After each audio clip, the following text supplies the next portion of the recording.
where it is not available, and second computation where you can reuse some value. Okay, so this available def will be a table, a map, which will mark definitions corresponding to every occurrence of an expression. So it is computed for each E. This again requires traversal of dominated tree from root towards down. Okay, so initially you will say for every, so here X represents a particular version or a definition of H. Okay, initially you mark everything as not available, bot. Okay, nothing is there. Now you are doing the traversal over each node. You encounter an occurrence of E, version number is X. Suppose this is a phi occurrence. If will be available is false, this phi occurrence is not required, so you ignore it. If this is required, then you have to say phi occurrence will become a definition itself. So available def of current version is this phi itself, this particular line. Okay.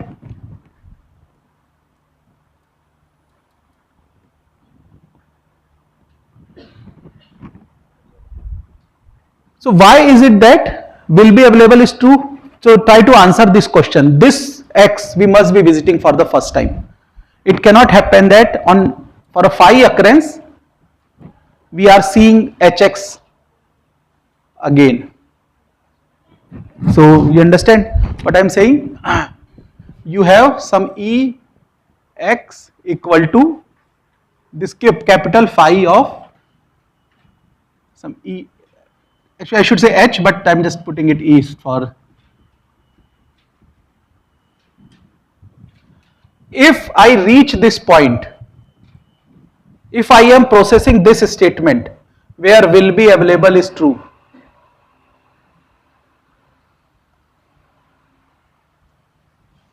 okay, it cannot happen that I have encountered Ex in my program somewhere else. So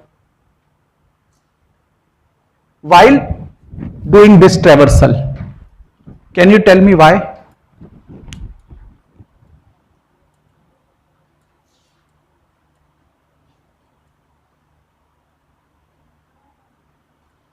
Is the question clear? First thing, I came to a phi occurrence where version number of, okay, let me just keep it consistent. So I am treating these H's as my variable, right? H corresponds to some expression.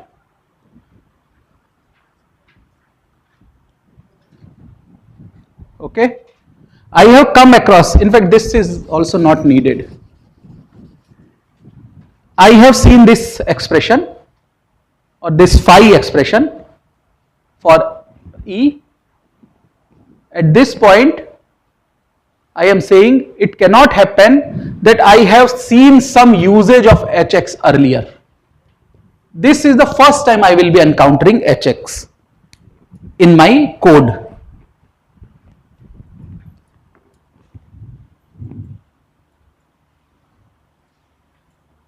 Any reason for that?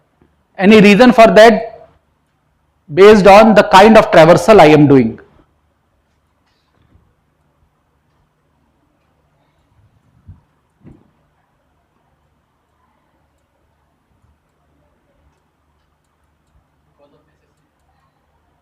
No. In SSA I can do use and then definition. I pick, am I picking blocks in random order? In data flow analysis I pick them up in random order. Here I am putting an order, pre-order traversal of dominated tree. What does that mean? What does pre-order traversal mean?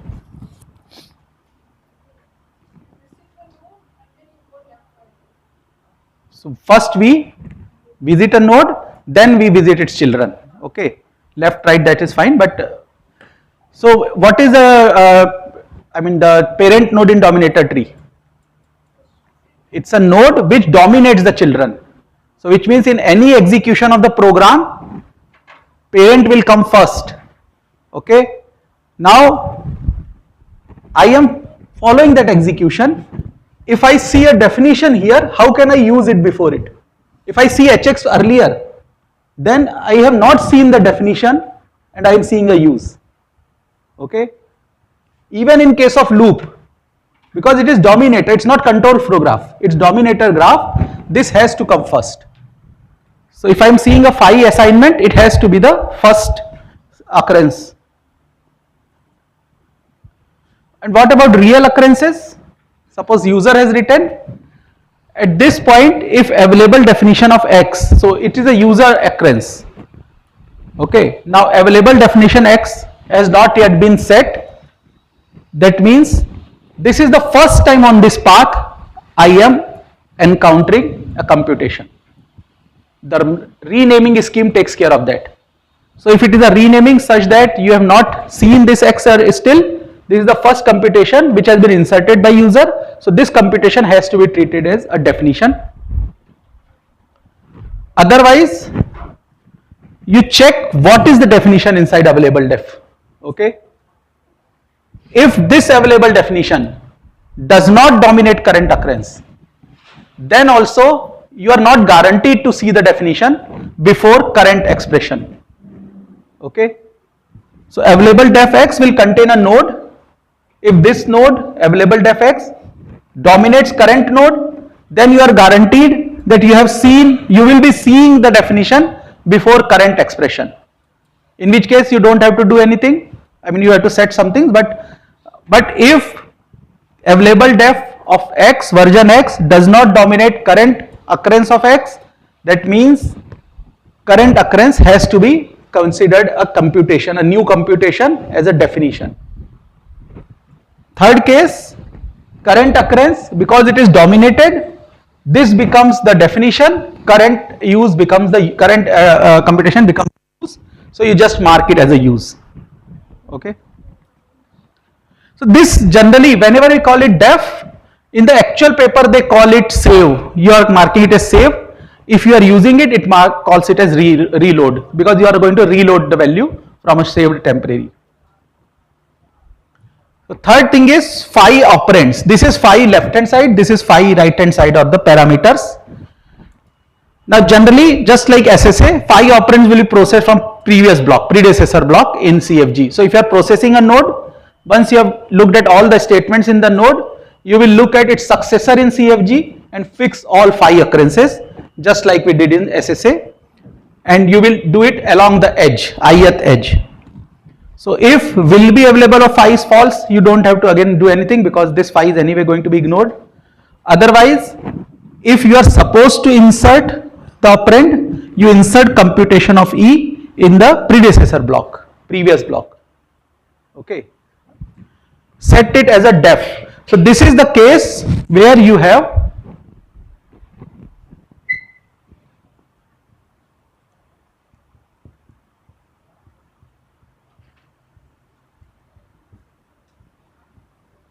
and you are saying this has to be available. So here you will insert, and it is not available, actually not available. So you have to really insert it.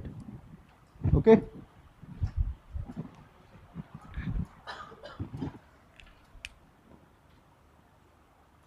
Otherwise, you insert is false, which means this occurrence has already been computed earlier. So you just have to mark this occurrence as use of whatever is available with you. Okay.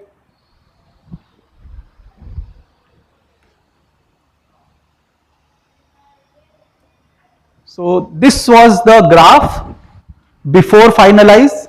We had inserted phi's, we had inserted fixed the bot things. Now after you do finalization, all phi's, wherever there is a bot, you have to insert computation in the previous node somewhere. You have to fix def versus usages and so on. So after this, all phi's will have all the arguments set. So what it says, because of this bot, this argument, you have to insert a computation in the previous predecessor. Okay. So new computation gets inserted here. We are calling it H3. Similarly, because of this, a new computation gets inserted here. We'll calling it H4. we are fixing these phi's. H1 becomes phi of H2 H3, H2 becomes phi of H1 H4. These computations are there, so this is just part of it. Okay, I have not shown the, I think that will be in code motion part. So once this is done, in a way you have converted your partial availability into complete availability. So now look at this code. You will have complete phi's everywhere with proper insertion of expressions. Okay. But still we are talking about phi's. We have to still convert it into real SSA form. We still have RCV form, redundant class of variables.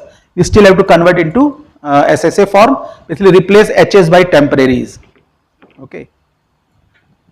So to do so, now at this point we know what are the definitions, what are the usage because of eval def and other computations. Okay.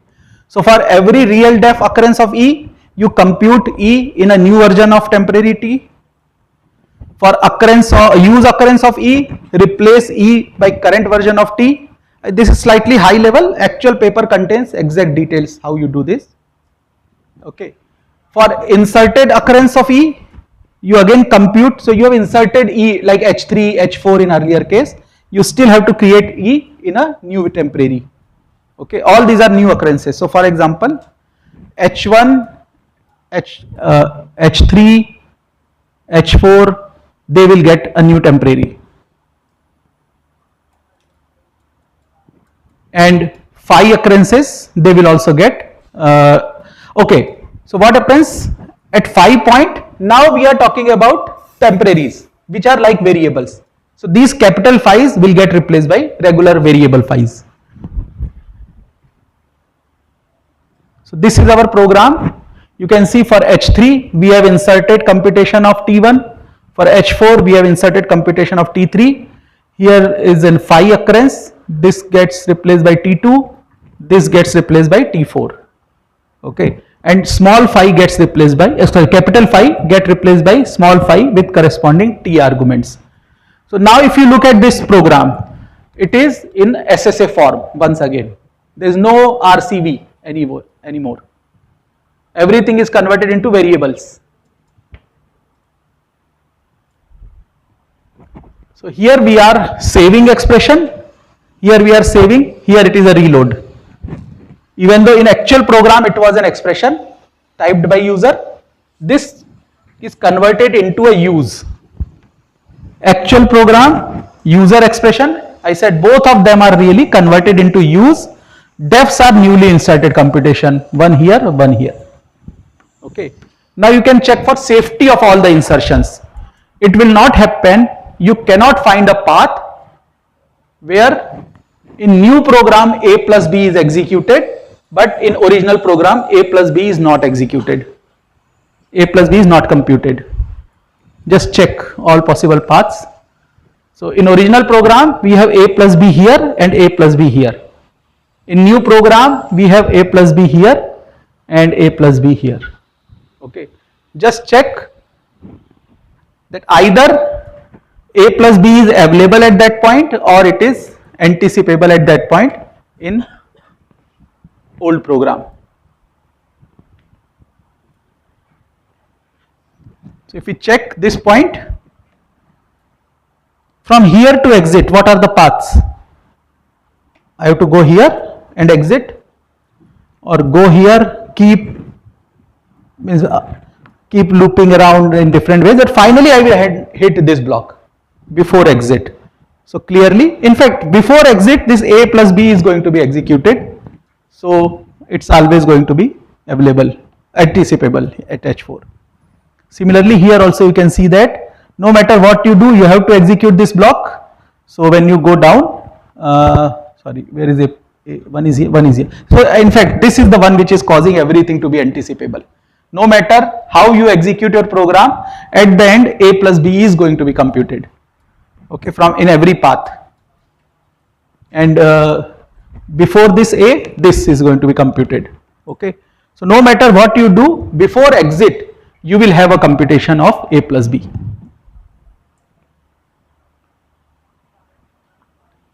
So questions? comments, because now I have example program for you guys to solve, which is much more complex than this.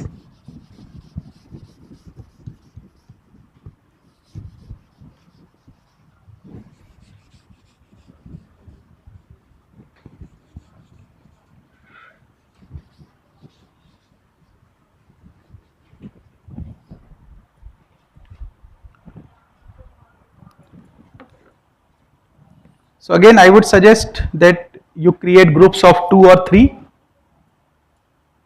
so that you can discuss different steps.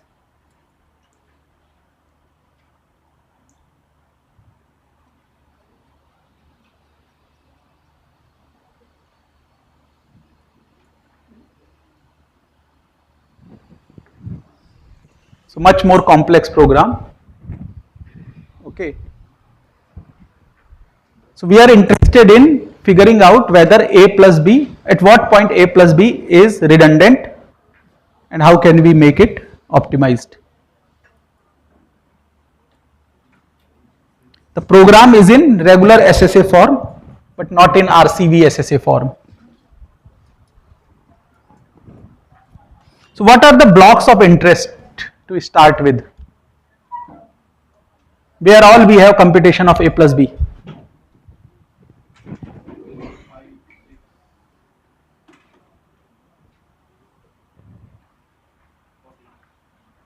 10, no, okay, 3, 5, 6 and 14. Okay, they contain user defined occurrences of A plus B. So what are different steps?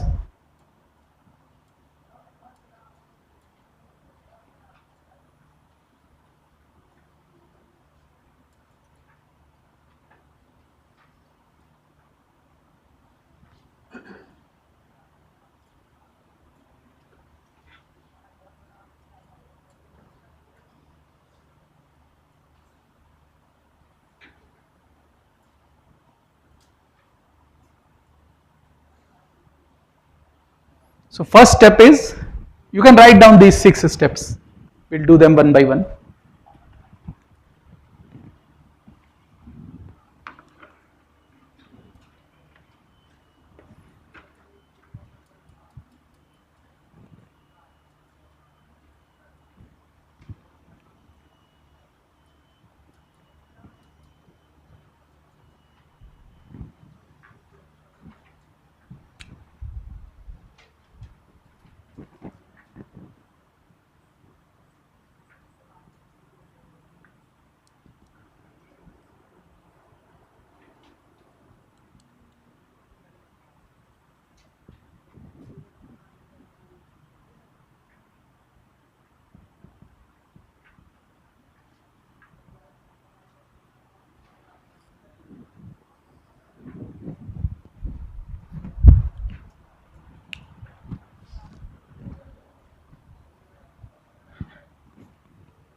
So first step is capital phi insertion, which means you have to create H versions for each E.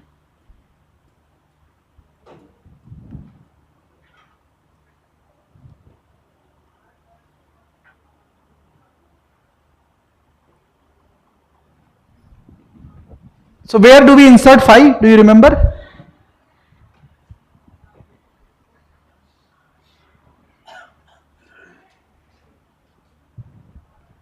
We insert it where two potentially different values, 2 or more different values of E merge. Okay, just like our variables. And how are these two potential different values are identified? One way is iterated dominance frontier for occurrences of E. So basically you have to compute IDF for 3, 5, 6, 14 and including entry nodes. So let's not forget.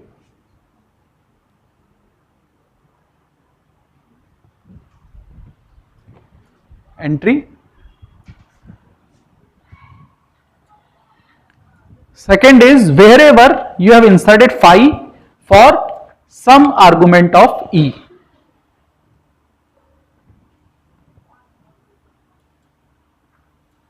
So tell me which nodes will get 5. What about 10?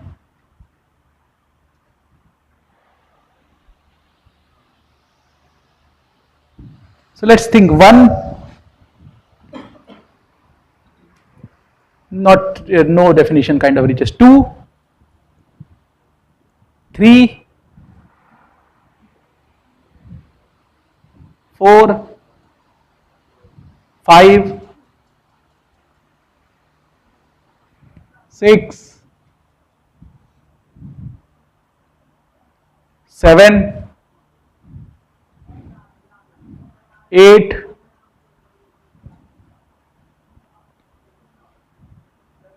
9. We'll come, okay, one by one. 10. 10 will require. Why not?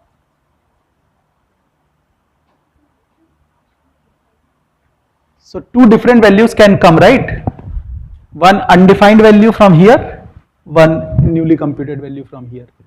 So 10 requires it. 11, 12,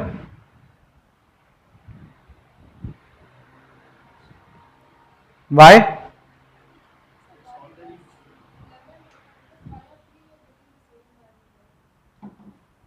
But why a 6?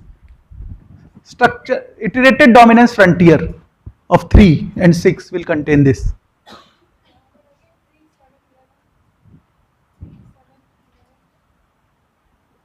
So again, see, from definition perspective, this is at this point we don't know whether they are related to same value or not.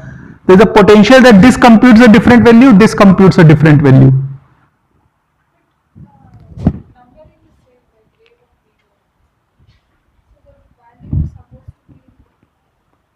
Numbering is same, the value, right. So let's keep it on hold for now. Okay, I will also check. What about 12? 12 definitely requires it because of second rule. Any argument, if it has a phi function, you have to introduce E. So 12 I am pretty sure. 11 I will also check, I am confused right now. 12, 13, yes. 14, yes. 15, I think sure, because on some path there is a different value. 15 should also be there, I believe. Okay. Just note that none of them, and every one of them has to be a merge node. Okay. There is a small mistake in this diagram. Did anyone identify it? I caught it in only when I was kind of going through it before during lunch. This block has some problem.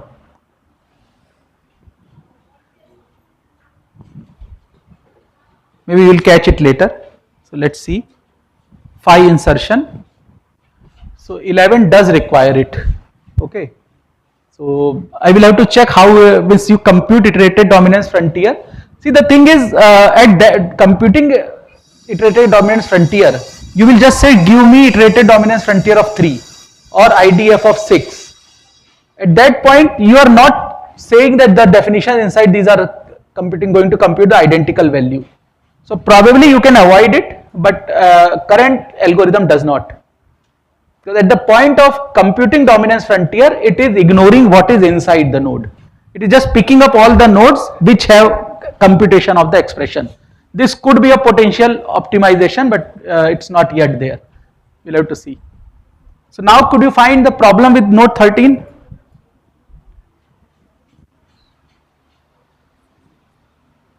It's a typo basically, it's not. What is the error? Yes. So phi, because there are 3 incoming edges, phi should have 3 arguments. By mistake I have just put 2. This one I did correct. So what will be the third argument here? What actually should phi say?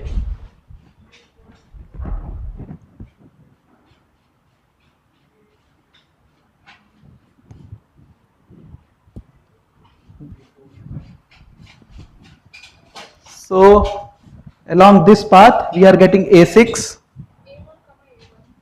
right? So along this path we will get A1, and along this path also we are getting A1. So it has to be phi A1, A6, A1, A1. Okay, this is important. The actual program should have all three.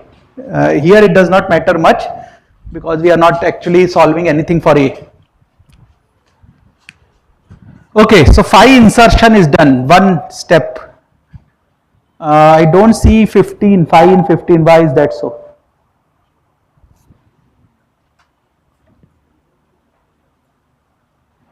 Okay, actually 15, it will be in dominance frontier of 10 and 14. So again, this could be because it's an exit node, maybe we did some optimization. So then 15 I will put on hold. Okay.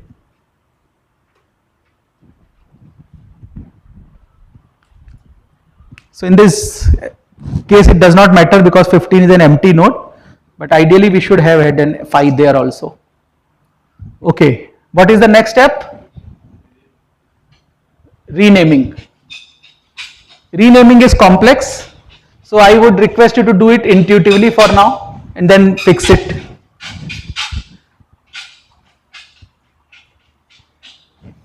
Or let me just give the solution.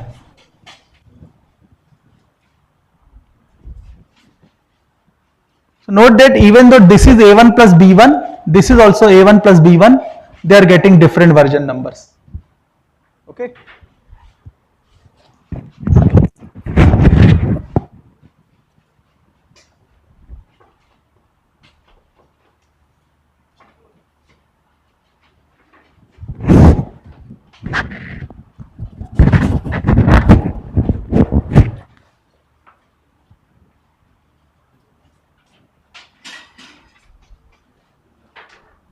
So why is it that this got a different version number but these two got same version number?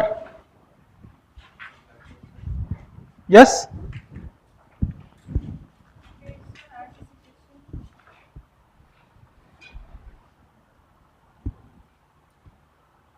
Anticipation, again when you are renaming, do you do anticipation?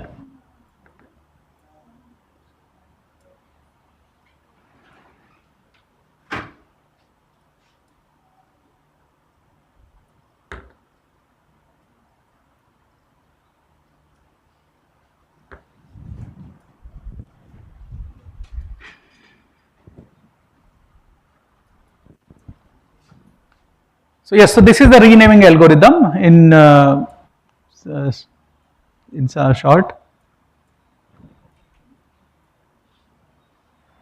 So we don't look at anticipation here. What are we looking at? We look at predecessor, we look at parent in dominator tree.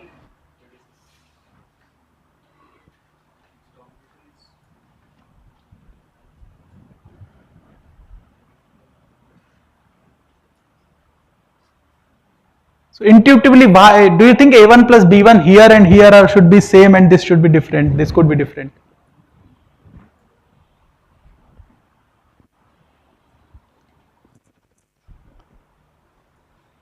From going by path 1, 2 and 5, there might be some equation at 2 so that I get change. So we assume that let's say there is an equation which changes the value of A and B in 2. So for that purpose we keep that as separate. No, but if A or B are changing, then I have to show it. Without showing that, I cannot get correct answer. So empty block means it is not touching A, B or E, A, B or A plus B. Okay, if a block is, it might have C, D, X, Y, Z, whatever. It cannot have A, B modified. Otherwise, I have to show it. Otherwise, my program will be wrong.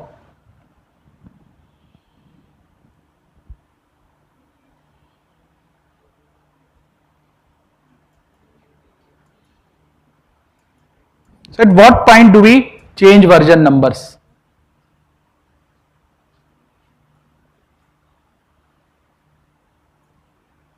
So these are real occurrence.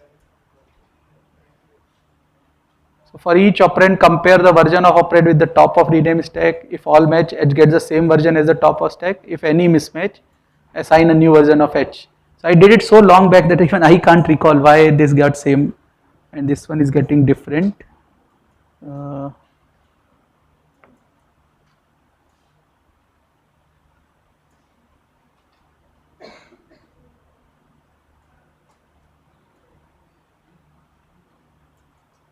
I think they have to be the same because variable versions are also same. So there is no way they can go do different things.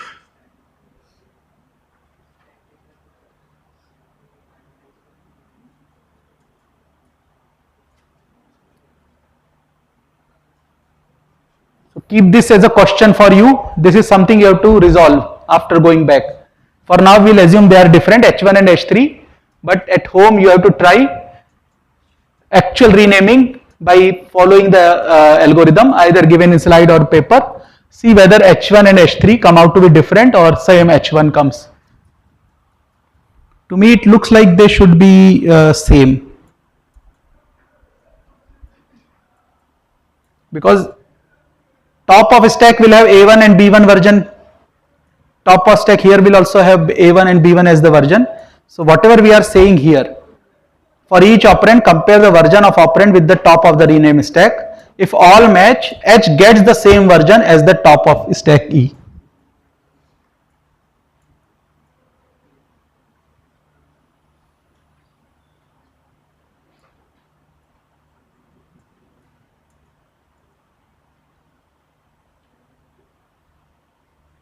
Okay. So other than that, one more thing. Recall that this H, if you look at the program, there is no computation of H. There is a zero computation, non-computation of H here, here. Okay, so there is no computation which reaches here. So if E is operand of phi, then if there is a mismatch, replace E by bot in operand push it on E stack. What is happening here? If you just conceptually, there is no computation of H on path 1 to 2 to 10. Okay. So when you reach here, you will find that there will be a mismatch for H as well as mismatch for arguments of H. So that means this becomes bot, which in a way trying to identify the fact that there is no computation of H along the given edge. Okay. Same thing here. We introduced H because there was a change of variable. Okay. But when we process it using dominator tree, we will find that no H has been computed on the path. So there will be no version of H available for you to put here. So in this case, both the path do not have any computation of H, any potential computation of H. So H5 gets both. So basically, expression is not available along path 1, 4, 8, 12 or 1, 4, 9, 12. Not even partially available.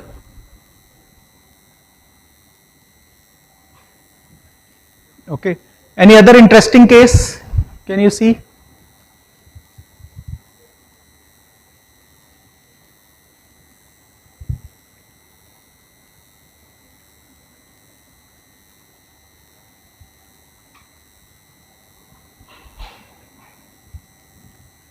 Any interesting observation?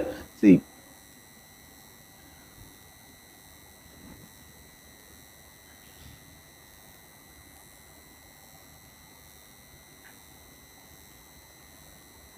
If you look at this H6, let's see if they are consistent.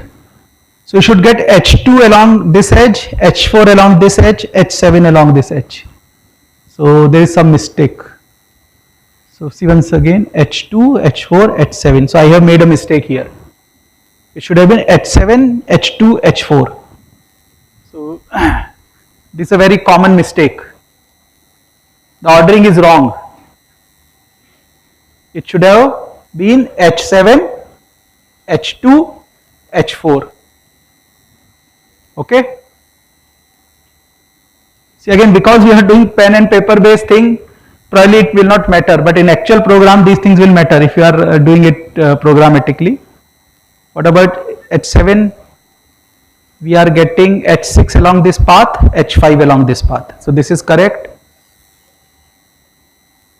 H3 is correct. Okay. So like you are saying that even it's very easy to make mistake, and think about these slides have been created few years back, at least 2 years back. I taught this course last in 2024 January, I think. So January to April time frame. So somewhere around 1.5 years back these slides were created. I have taught these slides 2-3 times before that, but did not catch these two mistakes. Today I am doing it after a long time, so I am seeing these errors in the slides. Okay, so if you think these are difficult, yes, these things are difficult. They take a lot of patience, but they are very exciting, very interesting when you reach the results. Okay, what is the next step? After rename, down safety. Okay. So for each of these phi's, we have to find whether they are down safe or not. Okay. So to do though, we have also added def use edges. Okay. So now I have changed my control flow graph. Dashed edges are my control flow edges. These arrows, black arrows, which are messing up the whole thing, but they are useful. They are def use edges. They connect a use with a definition.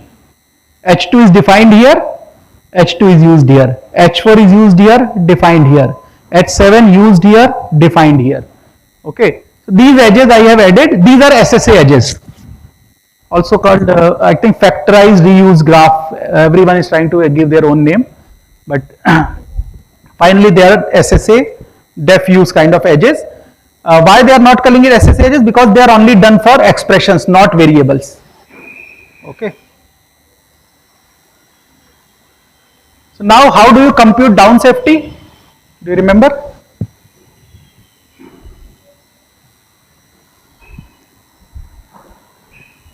So what was down safety? You sit at a phi, you look towards exit. You find one path on which the result of phi is not used. Okay? Or you find a phi where my result is used, but that phi itself is not down safe. So either I see a direct unsafety, non-safety, or I see someone else using my result in an unsafe way. You remember this? So one is I see a path to exit on which my result is not used. Then I am unsafe. Second is, okay, I see a path where my result is used by another phi, but that phi is unsafe. So these are the two cases. So, and this path is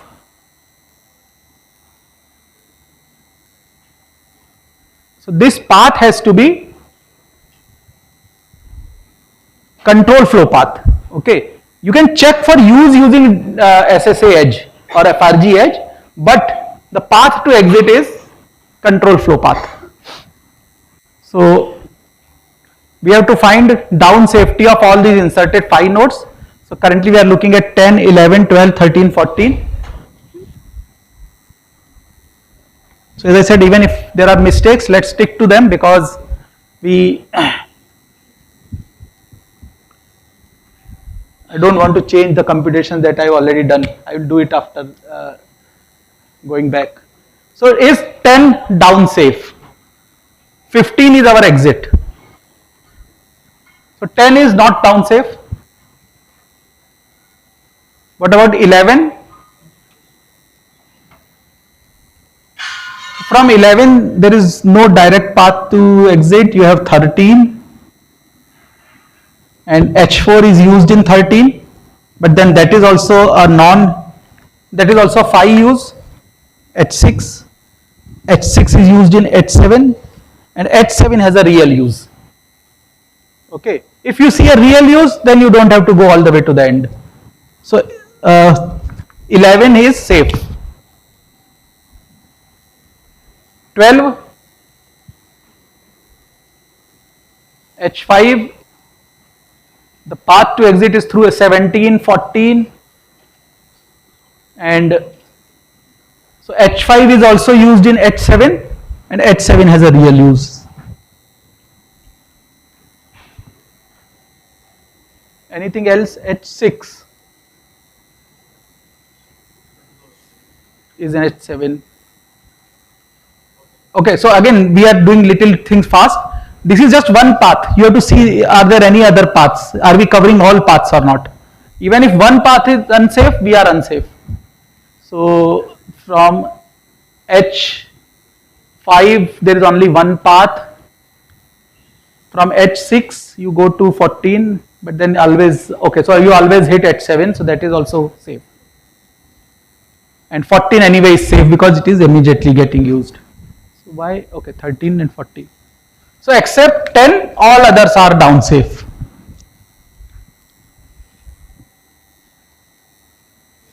Okay, so 10 is not down safe. 11, 12, 13, 14 are down safe.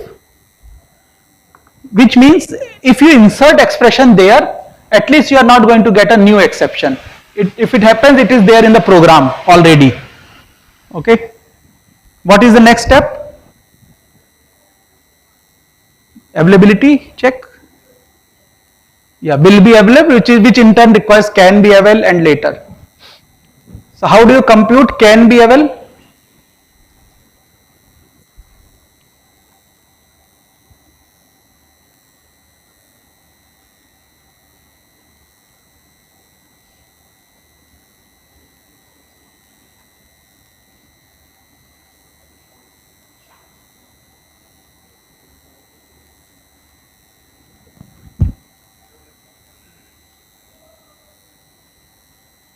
Okay.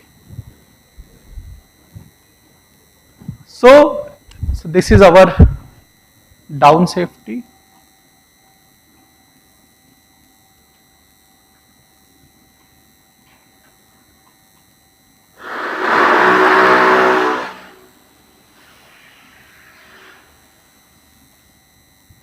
Okay.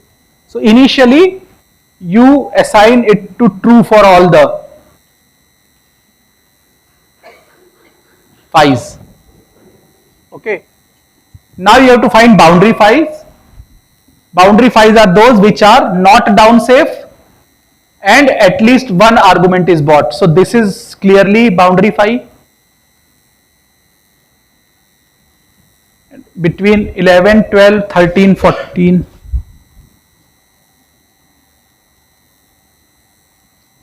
So 11, 12 is a boundary phi. 13, 14 are not. So 11, 12, 13, 14. So only 12 I think Kolasi. So not down safe and at least one argument is bought. Oh, where is it? So 10 is the only thing. 12 is down safe. Okay. So only thing is 10. All others are not boundary phi.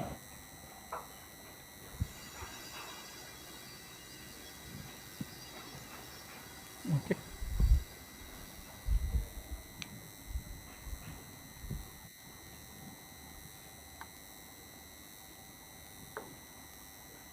Okay. Is it correct or not? Now you have to set can be availed to be false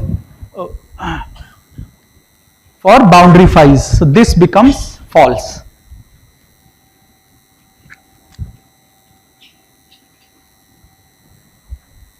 Okay. Now you have to propagate this false value through chain of def use to other phi's. Exclude edges along with has real use is true. Now I forgot how to set this as real use, but we'll see.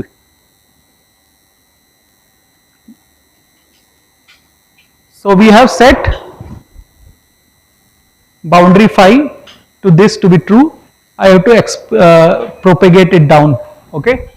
So what will happen? 13 should also become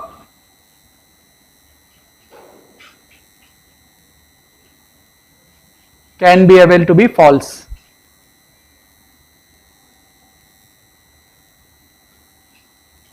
So are you means why are we doing this?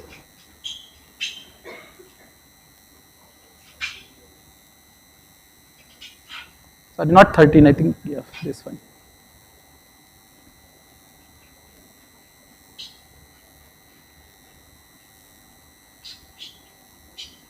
Okay, so H6 has real use, H7 has real use that we have seen, and H5 has, H4 has, or only H, yeah. I think we have to see the paper, what does it say? Something I am getting confused now.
So right, so what we are trying to do is,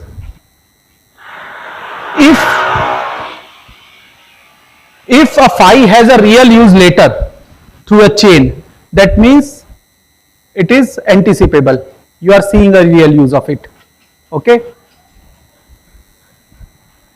So if we are propagating our unsafe phi here, even though H6 uses H4, H2, but later it has a real use through H7. So even though it is not available, we are still able to treat it as safe. Okay, so this can be made available. We can insert it. 10 here cannot be made available because there is a path along which it does not have real use, it does not have a indirect use. So once you do that, you get, I mean, this kind of in one iteration itself you settle down. Can be available is false for 10, for everything else it is true. Okay. So next you have to compute later.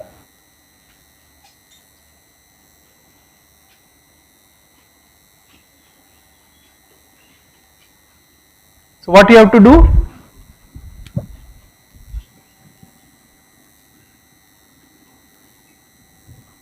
Again, initialize later to true wherever can be available is true.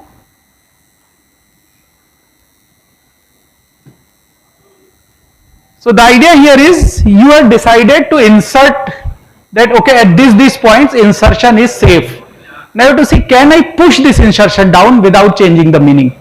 Can I make this later rather than doing it here? Because see what you are trying to do in PRE, A star B exists on one path.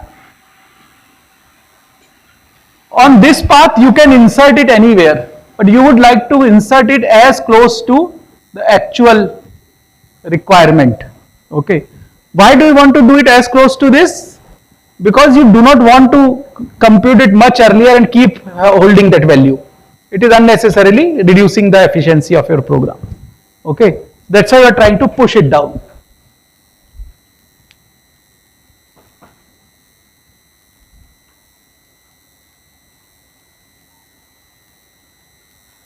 So now if you have a phi where at least one operand has real use flag set to true, what does that mean? You have a phi which is having h1, h2, h3. Okay. Now H2 says has real use to be true. What does that mean?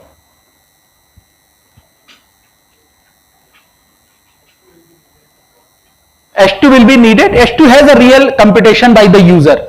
Okay. This phi depends on H2 as well. Okay. So if you want to have benefit, you insert it at this point. If you go any further down, then there is no point. You are missing out on one of the usages. Okay. So this is, so below this you don't want to push things later. So you set it to false there. Okay. Again, this false value has to be propagated to other phi's. So later becomes those phi's that can be availed but do not reach any real occurrence of phi E. So you want to identify those phi insertions which can be replaced by the computation, but if they are anyway reaching a real computation, you don't need to insert it. You can reuse the values. That is what later captures. Okay. So if a phi can be available and it cannot be pushed later, then you have to insert it right there. So can be available says, okay, these are the points where I can insert. Later says, for efficiency reason, you push them down. So whenever not later is true, that means there is no point in further pushing it down. So this is the point where the phi will be made available, or the expression will be made available. Okay, so that is why will be available is can be available and not later.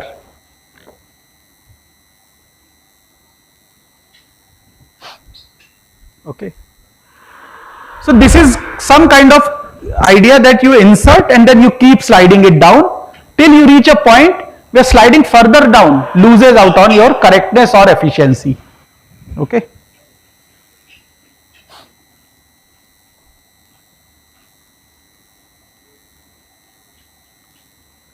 So for, we only have to compute it for can be available which are true. If can be available is false, will be available will anyway be false. So if can be available is true, then you check for those laters, and what happens in this case. So let's see.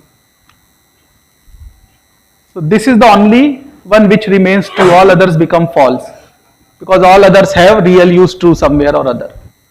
Okay. So only 12 is the one which can be pushed later. 10, 11 cannot be pushed later. 10 is anyway, it's not even available. Okay, so 10 we can't do anything. 11, 13, 14, you can't push any further because just below that you have some real usages. Okay. So the will be available becomes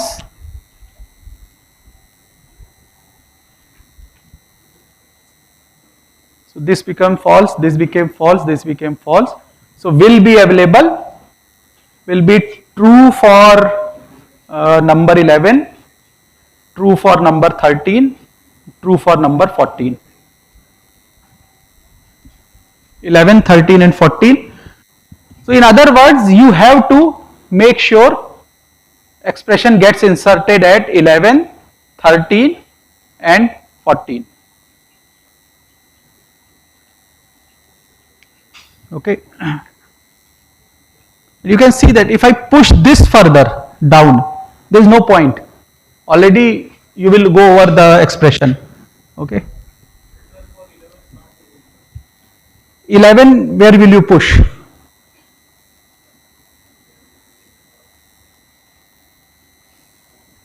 See again this phi's, if you look at 13, what is 13?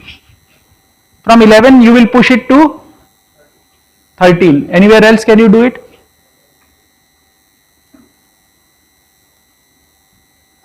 So conceptually, if you do it here, okay. So one thing, there are these two branches coming in.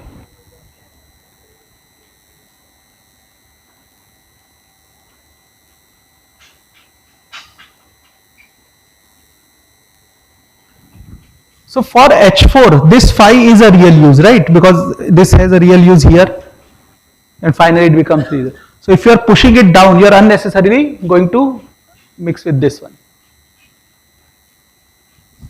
This H6 depends on H4. So if you move it further down, there will be a problem. You can't push it down. It will start interfering with H2, H7. Okay. So like that. So now you have to finalize. So what does finalize do? As I said, finalize is the phase where you determine which instances form the definition of expression, which instances form the use of the expression. In other words, some of these you have to convert it into a store or save. Some of these you have to convert into a load from a variable, load from a temporary. So every occurrence of H,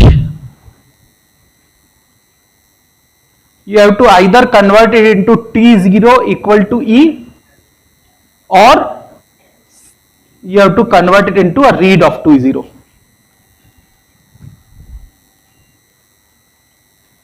Okay.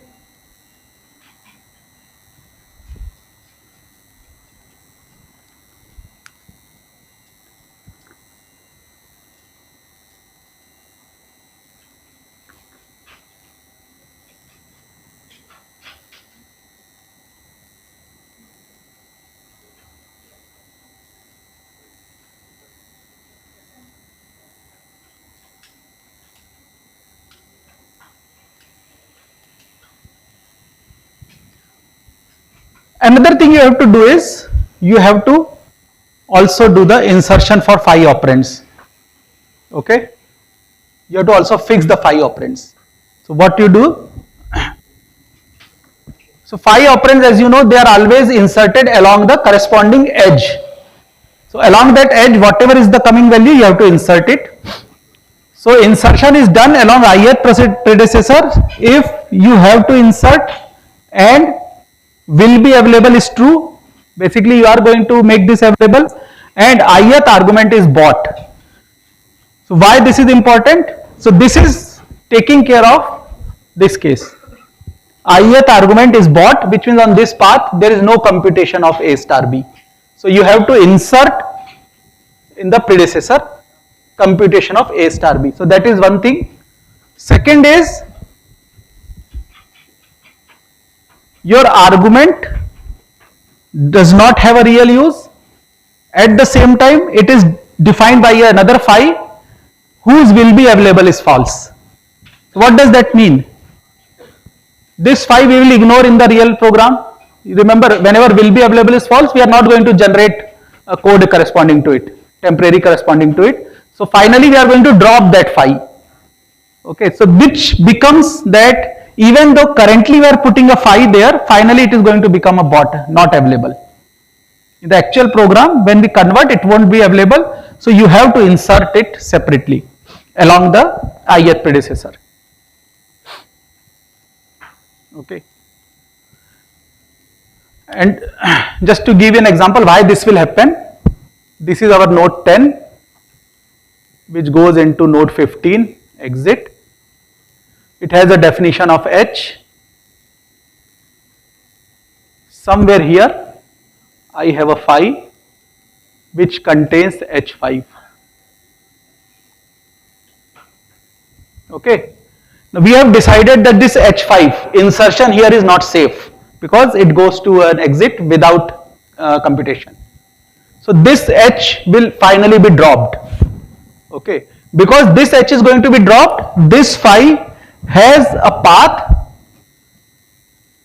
along which there is no computation of E. Okay. But then this phi I have to make it available. H7 I have to make it available for my program to work correctly. If I have to make it available, I have to make sure along every path it is available. So only way I can do is I just insert it before the edge. I mean I introduce it here, okay, in the previous block. And Why this block exists? This is why critical edge has to be split. It cannot be a critical edge. I cannot have such a case that this guy goes into, so this will otherwise be a critical edge. If such a block does not exist, these two are directly connected, so then I have an edge which goes from a predecessor having multiple successors to a successors having multiple predecessors. Because of phi, this means there are multiple predecessors. Okay. Now, because there are no critical edges in my program, I guarantee that along this edge, along which I was propagating H5, I can find a predecessor which is non-critical, and I can insert H5 at the end of that predecessor. So note that small things, when you start applying, they come useful. If I had not split critical edges, what I will do? I will insert H5 here itself, even though it is not safe. But currently, due to absence of critical edge, it is guaranteed between these two there exists a node, and that node is not critical. That node cannot have any more successor because this has more than one predecessor. So, and H is computed here. So for this node, it will be safe. Okay.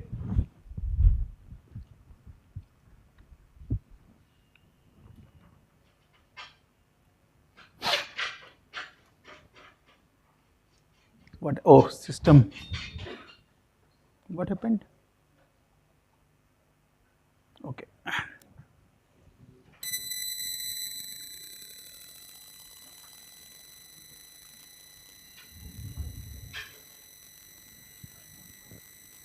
So, okay, sorry, I went early.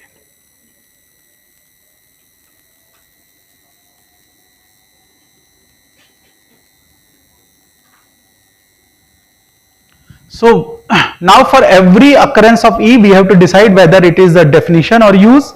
For every phi occurrence where will be available is 2, we have to treat this like a real occurrence. Again, we have to find out whether it is a definition of use. Okay.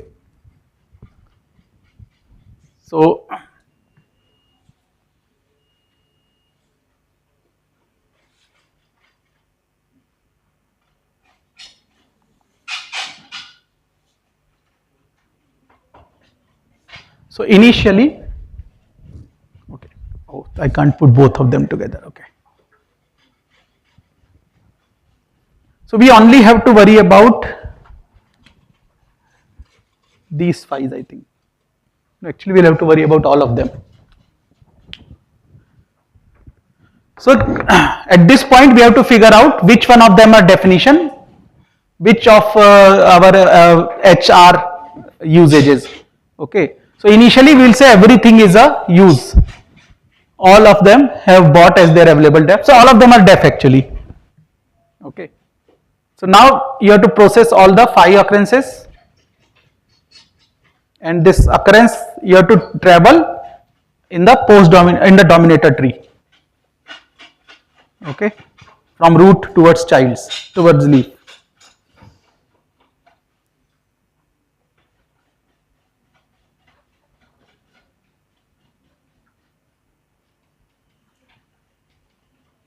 Okay.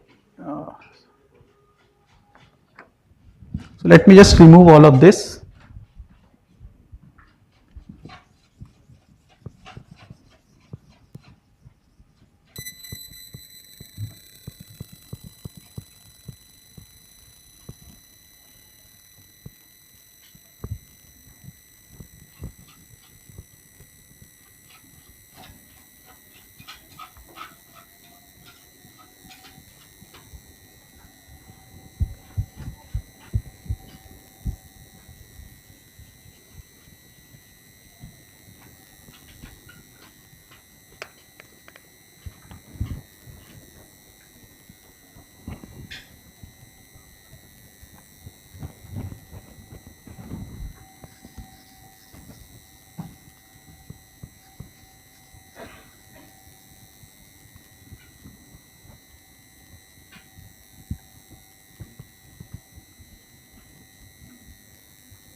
We have H1 in block 5, H2 in block 10,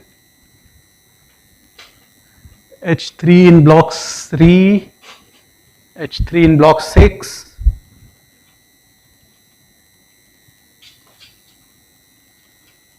H4,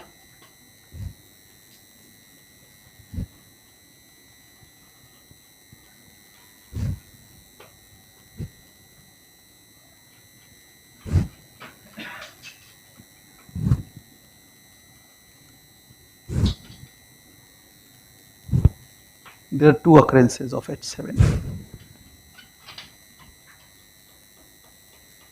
Okay. So when we do dominator tree traversal, so from 1 we'll go to 2, 3, 4, so 3 can be processed. Okay, so what we do for 3?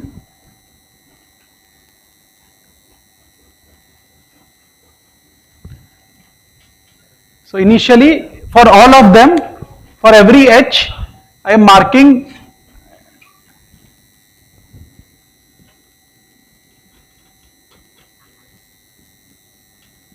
as bot.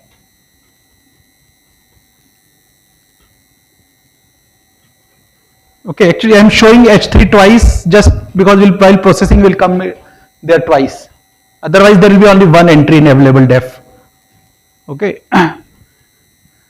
So while processing, we reach an occurrence of E. If it is a phi occurrence and we are looking at the definition part of it, if will be available is false, we ignore it. Otherwise, we set definition to itself. Okay. I have removed will be available, but we'll see how we can use it. If it is a real occurrence, program occurrence, if available definition is bot, then we will mark this occurrence as def. Otherwise, it is not bot. We check whether this node dominates current node. If yes, we mark this as we keep use it as a def and this as a use. Otherwise, if available def x does not dominate current node, then we mark current occurrence as def. Okay. And finally, for operand, we have to insert it along the corresponding edge. So let's look at the graph. So when we reach 3, 3 is a real occurrence. Okay. 3, H3 is a real occurrence and we have not seen yet any definition. So avail def become H3 itself.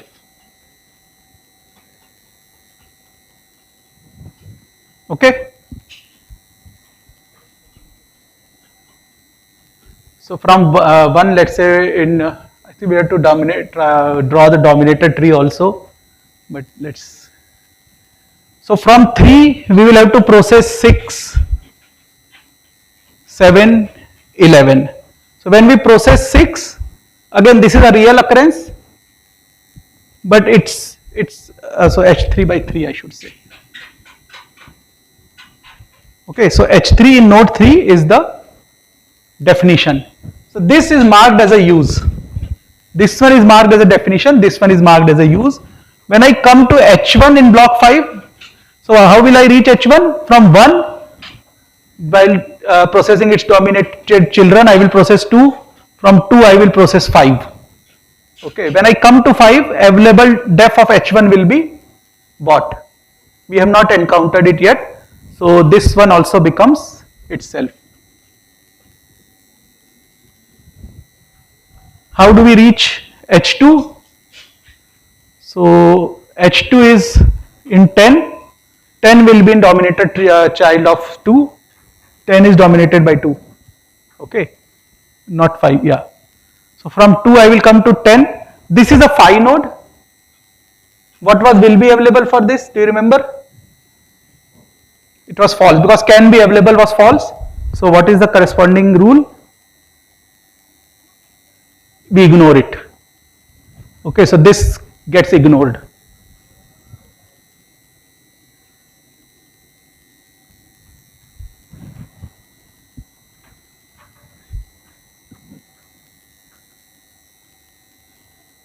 Let's look at H4 in 11. So because I don't have dominator tree handy, so I have to do it in random order. So A1 sometime will process 3, 3 will cause 6, 6, 7 and 11 is also dominated by 3. So when I am coming here, now I have a phi node. What was the will be available for it? Will be available was 2. I think for two things it was false, right? 10 and something. 10 and 12. Okay, so this is also true. So now we see what do we do with this. So otherwise available definition, so will be available is true. So this definition itself becomes the definition.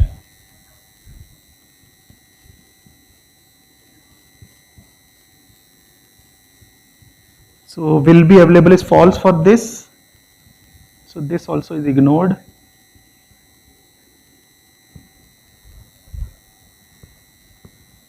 Okay. Sir, shift 12 to 17.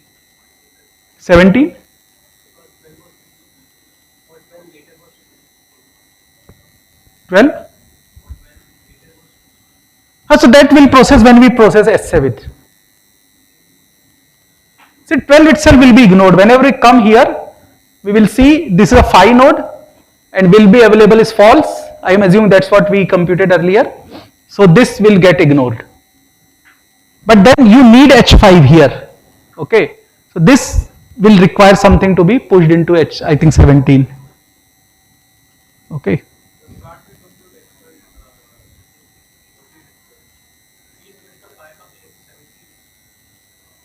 x12 we push the 5 function to 17. We push the phi function to 17. That's exactly is going to happen really. Okay. Finally, that's what will happen. Okay, so what about H6 in 13? So let me quickly move it forward. So 3, 5, 6, so 3, 5, 6 and 7. Why is 7 or 17? What is it? 14. So in 3 and 5, I have to save. 3 and 5 become definition. 6 and 14 becomes use. So why is, 3, 5 has been definition. This is a load. Basically, this is using same definition. Why 11? So 11, why are we not even heavy looking at it?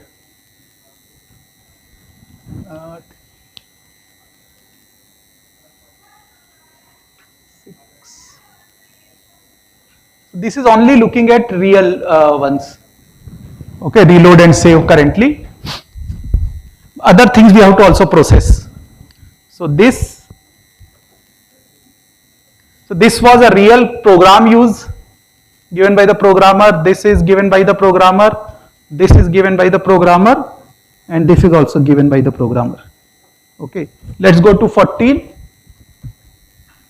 14 has two usages. One is H7. So this becomes a definition, but this becomes a use.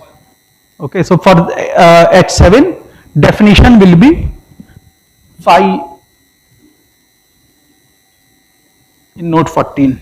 Okay, but there are two usages. The first one becomes definition and non-phi becomes use. 13 is a phi. Okay, so actually that finalized thing I have split into two parts. One where I have, these are user defined expressions. For others also you have to find who are the definition. So let's look at 13. H6 13, it's a phi node. Okay, and it is will be available is true. So this becomes its own definition.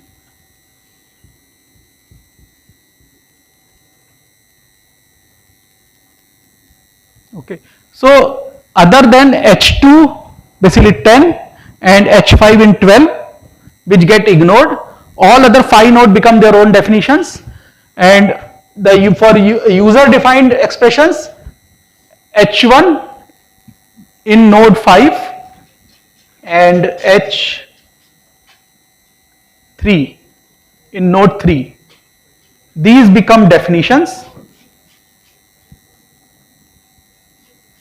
this becomes use, and this becomes use. Okay. Now we have to also fix, I mean during finalization itself we also have to fix those 5 arguments. Okay, which 5 arguments?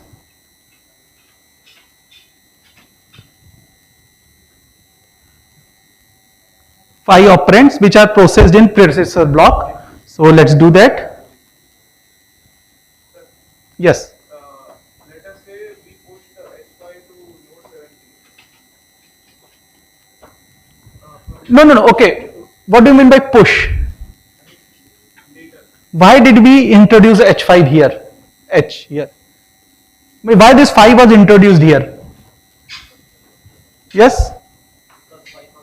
Because argument was getting modified. Okay. So this will start here.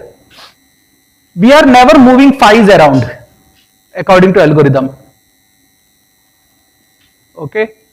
Now this 5 will be dropped.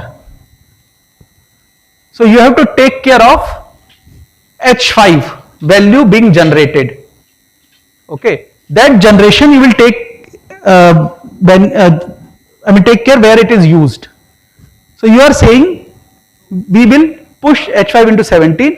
What if there was one more block 18, one more block 19, one more block 20 here? Let's say 20 blocks. Will you put it in 17 or 18 or 19 or 20 or 21?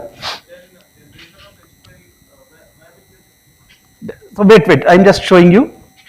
This is my 12. From here there is a 17. Then then here I have 14. This generates H5 for now. This uses H5.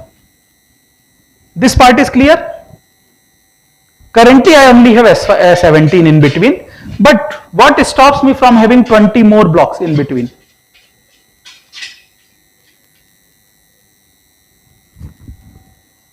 Now where will you push this 5? In 17 or 18 or 19 or 20, how long will you go down? H5 is used here. Instead, what our current algorithm does, it says ignore this H5. Now come to use and push it just the previous node. Whether there are 100 nodes between or 20 or 30, it does not matter. It will automatically get introduced in just the previous one. Your algorithm again is correct. If taken care of properly, you will introduce a computation here, but that might be useless. Useless means inefficient again. Another, that problem may not exist, because if it is going to exit, then even this won't be safe. So that's not a problem. Only problem is you might be computing it too early. If you push one down, rather we will start from the bottom, push just one up. So we want to keep it as close to use as possible. Okay, we don't want to compute it very early. So note that yes, it's good that you are thinking about it. It's a valid suggestion, but you have to generalize your observation. So anytime again when you get an idea in data flow analysis, always try to replace blank boxes by 100 blank boxes and see if your idea works there also or not. Before this, after this, introduce empty boxes. Empty boxes won't change your data flow information or your analysis. Okay, but it might give you certain scenarios where your analysis may not, or optimization may not be efficient anymore. So this is one such case. Okay. So is the idea clear? What he suggests is, rather than computing here, compute here. This we are anyway dropping. So first thing is, I mean, if you are doing here, why not even do here? That's also not a bad thing. But the problem is we decided not to do here for certain reason. We want to keep it as close to use as possible.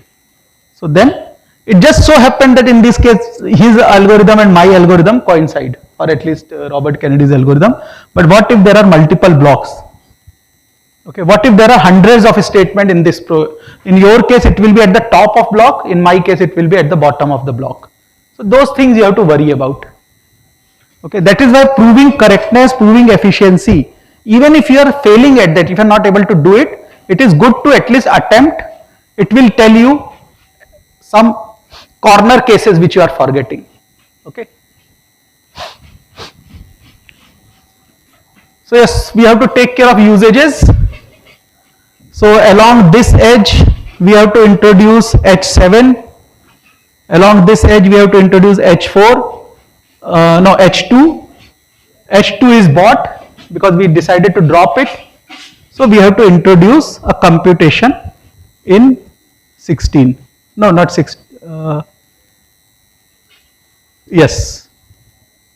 I think somewhere we'll have to do that. Okay, what is the exact go? So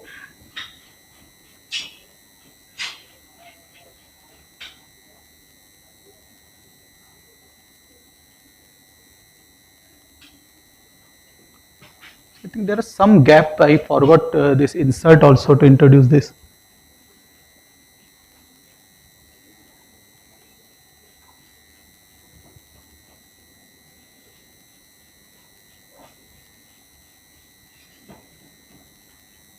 Okay, so 13, when we are looking at phi of 13, we must be in the node which dominates 13. Okay, so which node dominates 13? For this, which node dominate? Predecessor edge 16. So we have to do it along the predecessor edge. From 16, we have to do here. Okay.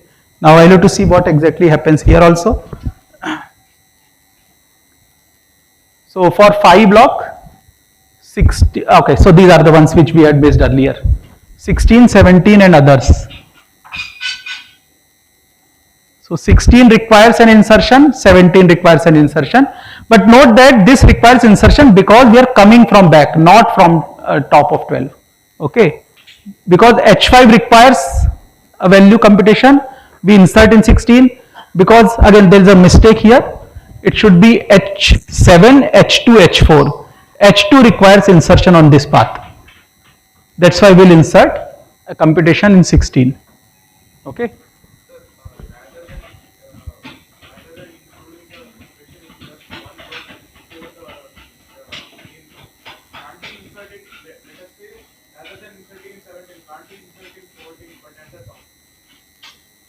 No, but then the problem is, so 14 has a computation of A star B. Let's say 13 has a computation of A star B. 17 does not have it. If you insert it at the top, then you are still not solving the problem of common sub-expression. You are not making it available along all path. Okay. So you will put it here. Okay, at the top. But what will you delete then? You cannot delete this guy. This might be useful, means there might be something below it. Okay. So only thing you will delete this, but your redundancy still remains. You don't have to insert it here, you actually have to insert it before it.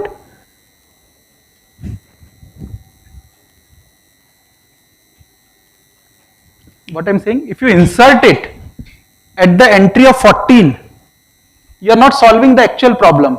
Problem is things are not available along this path. Okay. So they will still not be available along that path, so redundancy will not go away.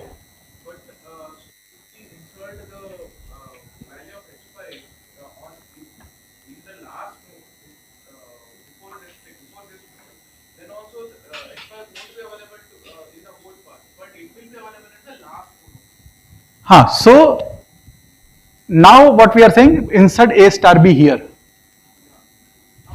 At the end of 17, that's true. But now you have one computation here, one computation here. So this computation you can do away with. In this case, along this path you still keeping 2. So it's the problem is not introducing an expression here. Problem is you are not able to delete an expression on this path. The other path, you're not able to delete it. We also want that to happen. Otherwise, there's no advantage. So if you insert it in between here, then you can't delete it. Okay, so you're still executing it twice on left path. Okay, you want to avoid executing it twice on left path. So others, are you able to follow? Because suddenly I might have moved very fast. So I think tea break is there. So yes, so good discussion starts. So let's break. We'll come back and solve again, discuss this once more. Okay.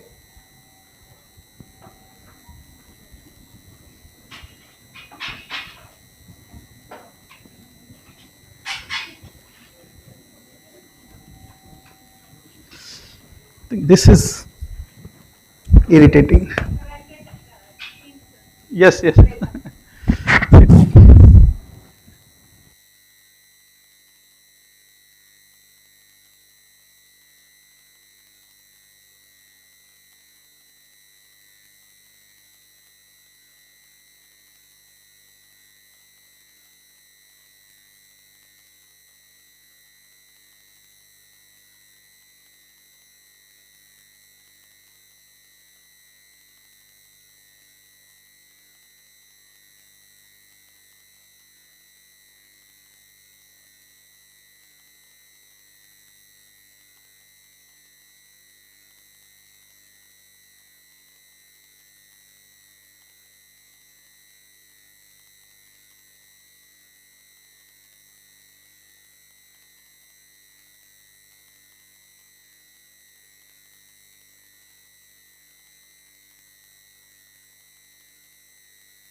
Hello?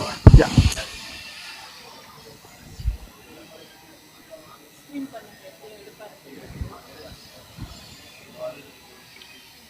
Okay.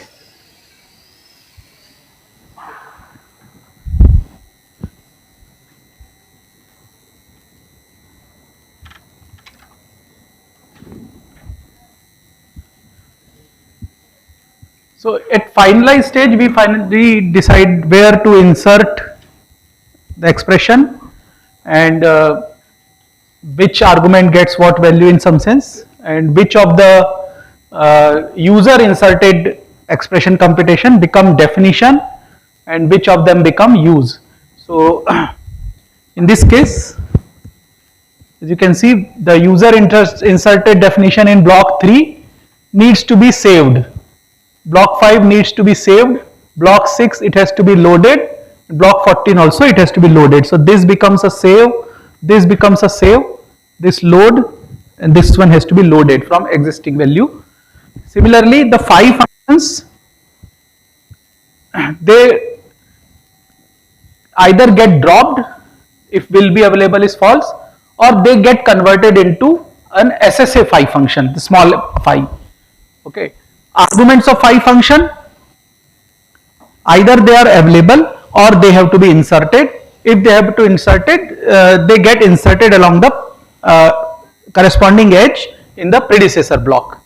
Okay, so in this case 16 and 17 we have to insert 5 functions, sorry, the computation, new computation corresponding to 5 function argument. Others, every place else we don't have to do anything.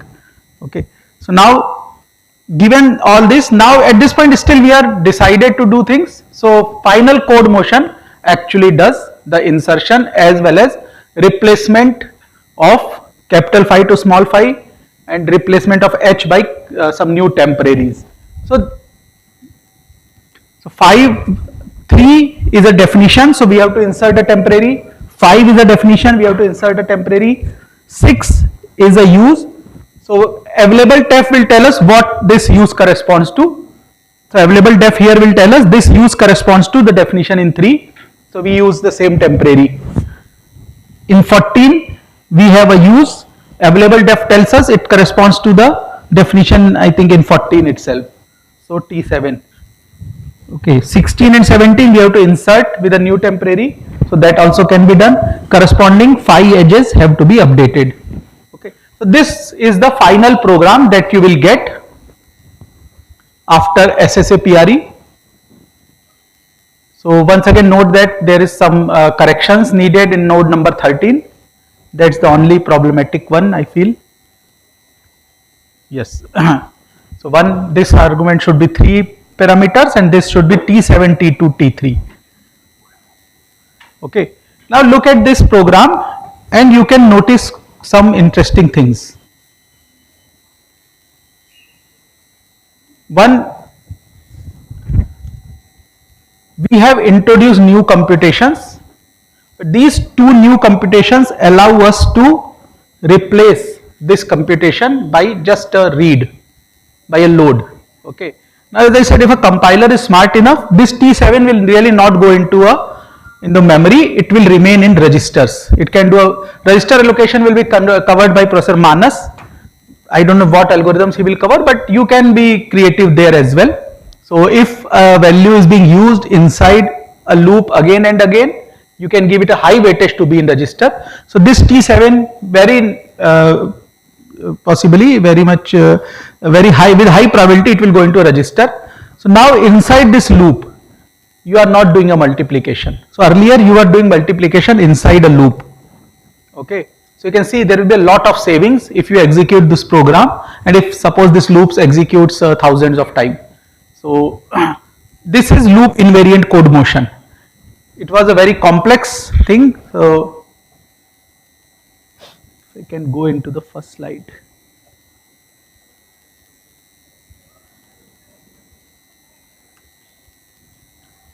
So this A6 plus B1 would have executed so many times, even though A and B are not changing. With our optimization,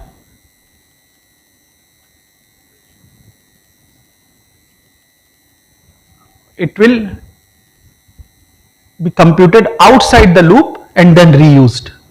Okay. You don't have to do any computation inside the loop. Any other observations?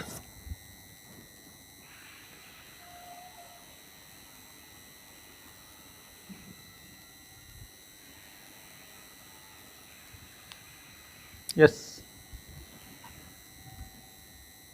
Once again, you have to convert it into non-SSA form and do other things, or you can do more optimizations here, other optimizations. So, yes, please.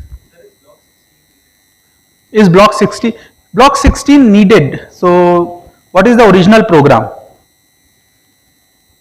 So, original program itself has block 16. See, I am showing it blank because it does not use A or B or mixture. Otherwise, there might be other equation, other.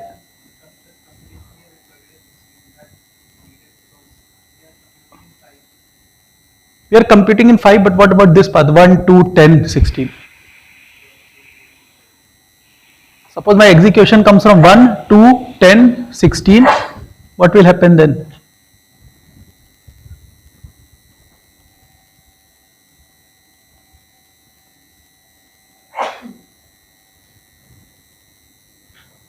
So then A plus B is not available. Okay, so you need it.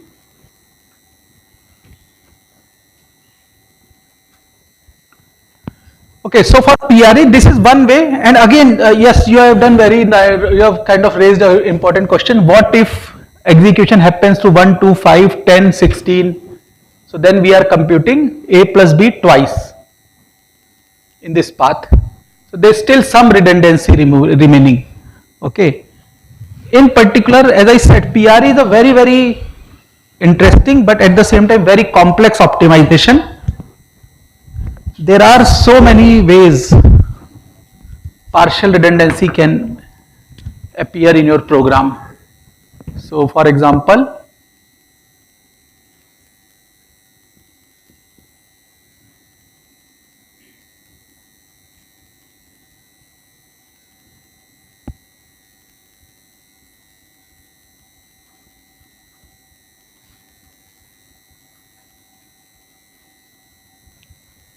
okay, so this is entry, let's say.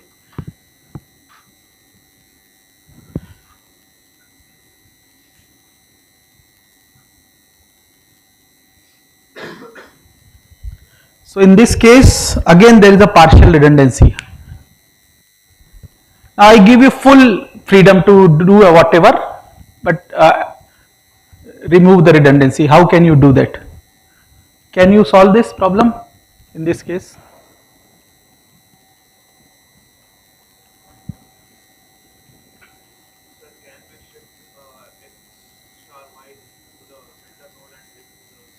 Okay, so one solution is, at least, oh, I should have had anyway. So you are saying a put x star y here and remove this one and this one. But then along this path, you are computing x star y, but it was not there earlier.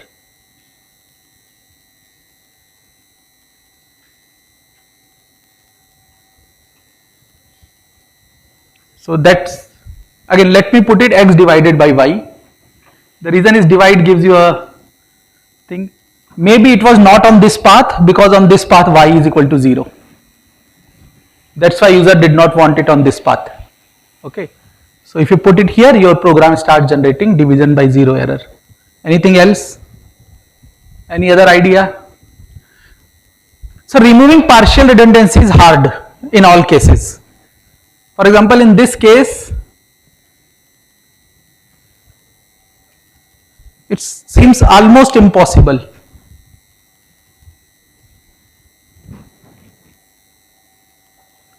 Can edge splitting work? Can you do some kind of edge splitting somewhere, introduce new nodes?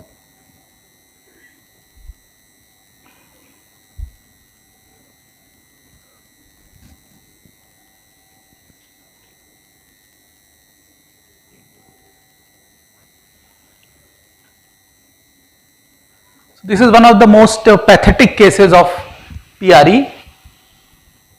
There is a paper called Complete Removal of Partial Redundancies. So what is the solution they have? They can handle this, But what is the solution? Can you guess the solution? I mean, you're free to do whatever at this point. We are not worried about efficiency. We are not about practicality. Only thing is, we do not want efficiency of doing the insertion. We want runtime. We don't want runtime penalties. Okay.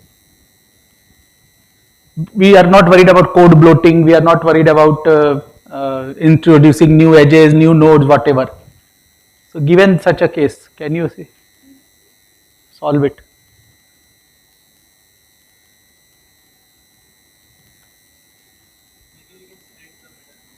Split the middle node. Okay. What do I do? So I split it.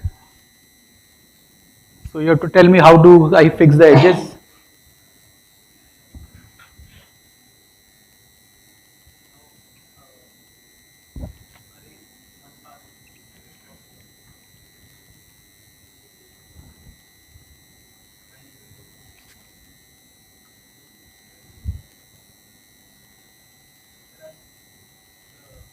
So connect this to both.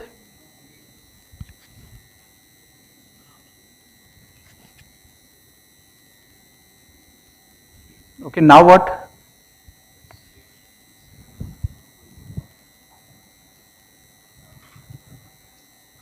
So just suppose this had some statements set of S, then this will also have S.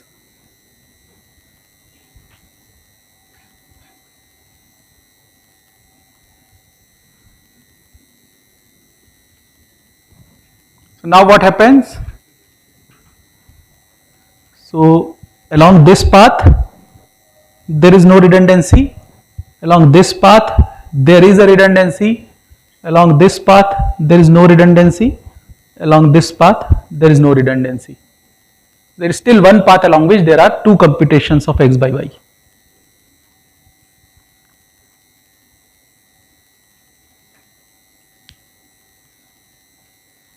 But can you see something else?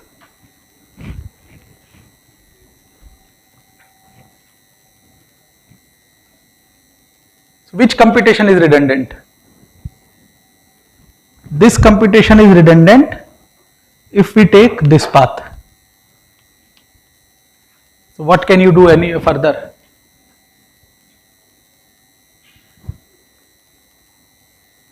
Can I remove this?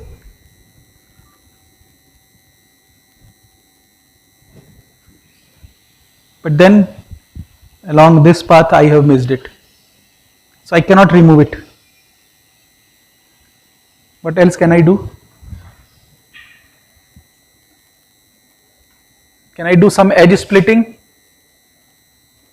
See, it was computed on this path as well as this path. Yeah. Here, but then this path will start getting it. But now you are close. If you don't move, you miss it on this path. If you move, then you are getting an extra thing. So in such cases, what you can do?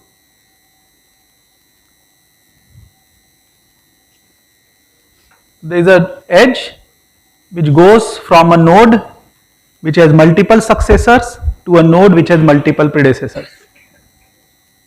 So this is critical edge.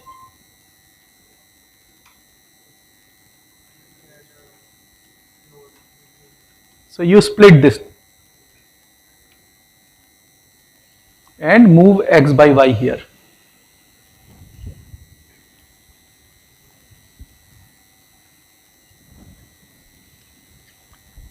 Can you see if all the problems are solved? And basically what you do is, you do t0 equal to x by y here, t0 equal to x by y here, and use t0 here. And every place else, x by y is used, you do that. Can you justify or convince yourself that now all paths are taken care of? There are no extra computation, some computation have reduced.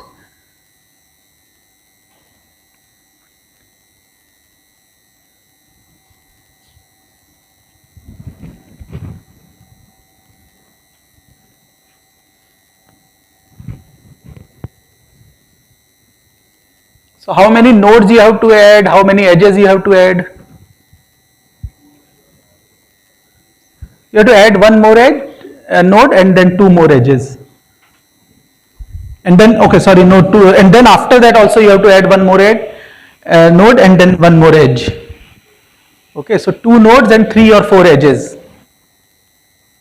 So even though you are getting runtime optimization in certain path, this is not a very practical optimization because you are bloating the code too much. Okay, this is where you have to do trade-off analysis, whether the gains are going to justify all this. And secondly, I mean, once you do so many changes to your control flow graph, not only execution suffers. Suppose, see, nobody is going to get a program correct in one attempt. So people have to debug their program. During debugging, you have to maintain that, oh, this node is nothing but a copy of this node. So if I have to give an error message, I should give error message here. If I'm running it in debugger, I should actually show this code, not something extra internal and all those things. Okay. What if, what else can go wrong? Anything else that can go wrong if you are splitting too much?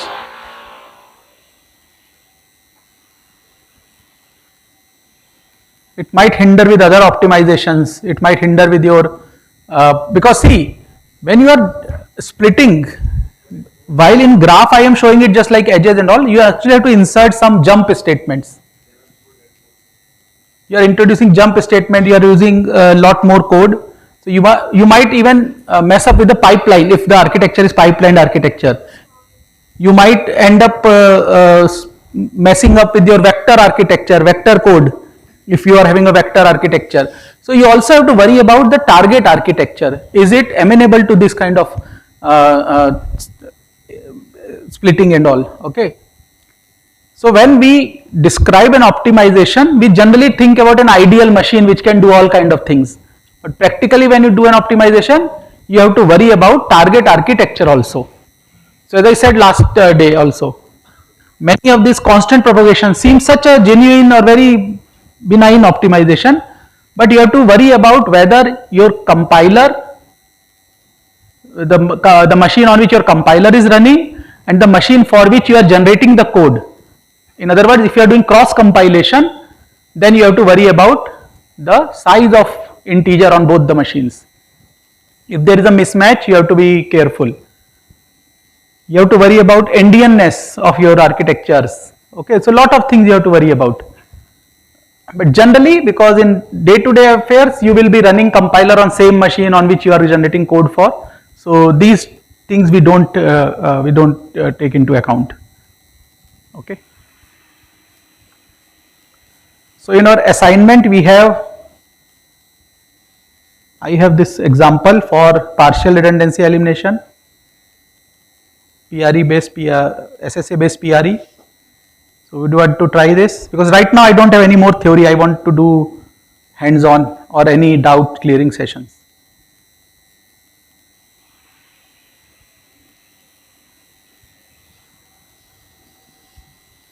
So no ops means this is empty, nothing with respect to A and B. There might be other statements. This is a redefinition of A and all other things are there. So at least let's say without going through SSA PRE, can you see what are the points of inefficiency and how you can improve that?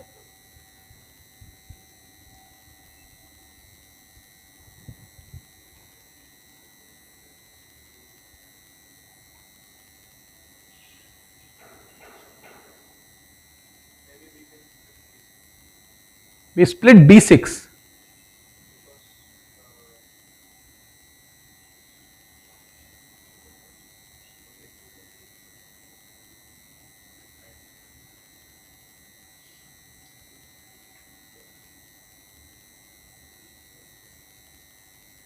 Why do you want to split B6? B6 is such a benign thing, it dominates exit, all other paths also go through it. So it's almost like an exit.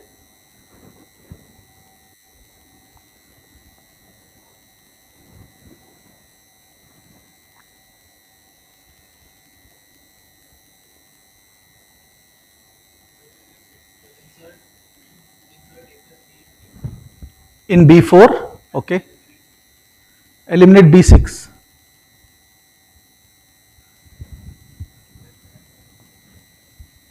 So there is a path on which A plus B was there. Now you won't have that. If I come from B1 to B3 to B5 to B6, then there will be no computation of A plus B, even though it is required.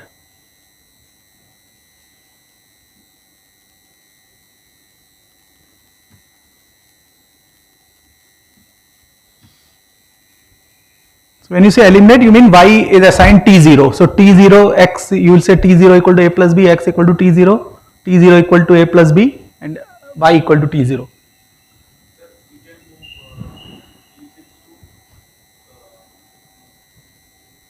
B4 and B3 because B5 that path is also covered now. B3, B5, and Sorry, what are you saying? y is equal to A plus B can be moved to B4 because it is redefined and B3 so that the path which is B3, B5, You are moving here and here.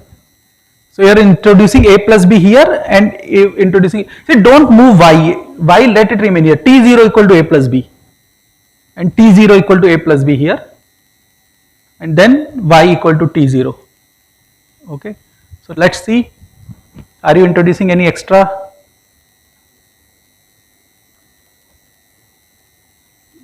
My solution is also the same.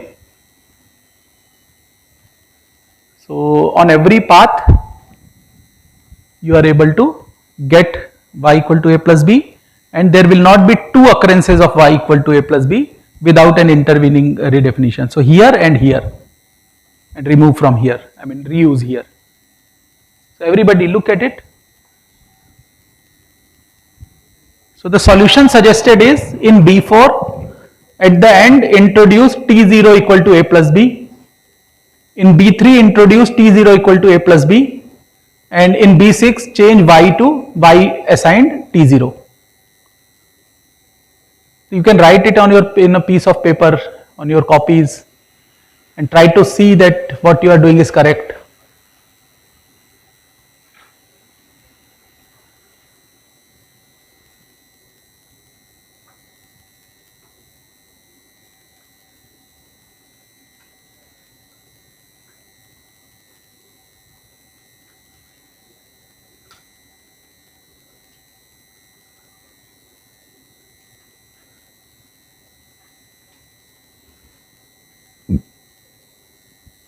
So is there any critical edge in this graph?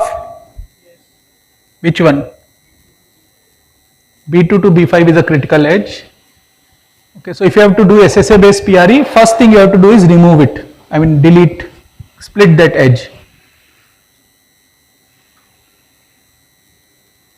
That is a systematic way. Currently we are doing intuition based. So initially you can, there are two things we are doing in parallel. One is apply SSA PRE, one is just intuitively find out what is the best possible solution.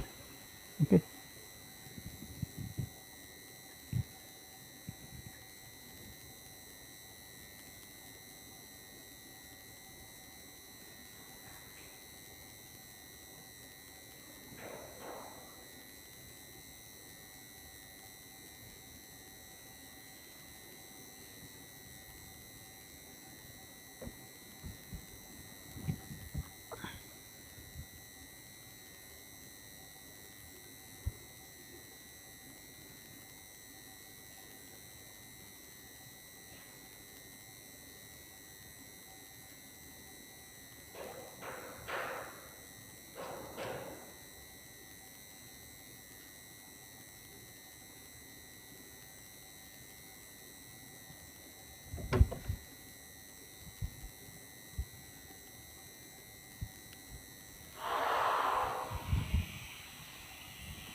So variation you can create for this problem is introduce an edge from B5 to B7. Okay.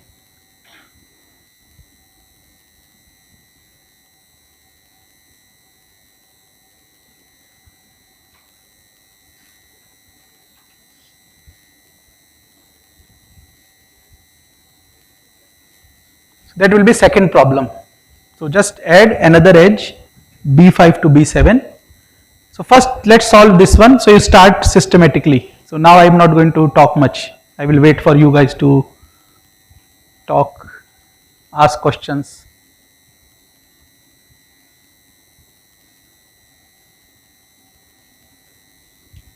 The slides are now uploaded, so you can even refer to them.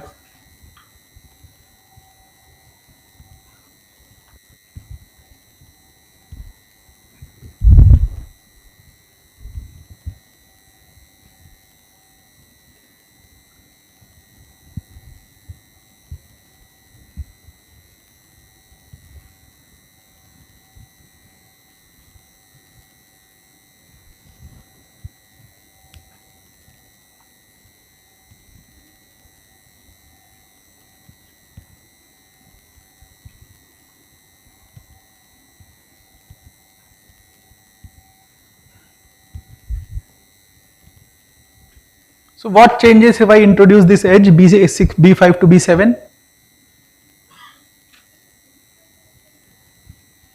That is not, that is a critical edge, yes.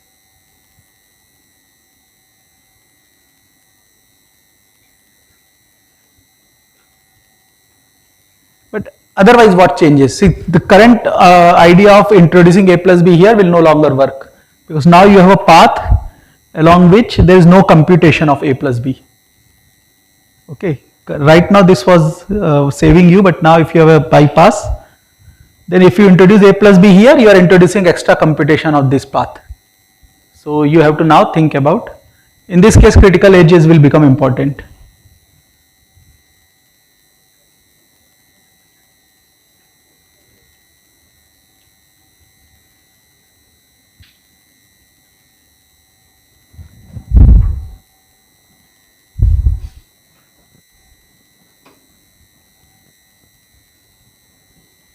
So any other interesting thing you have observed in compilers, or if you have any queries?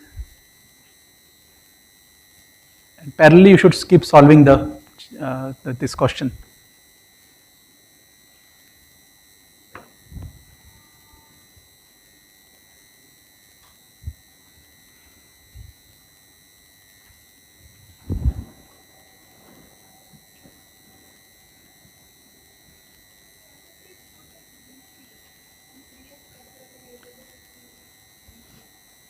Current graph? Yes.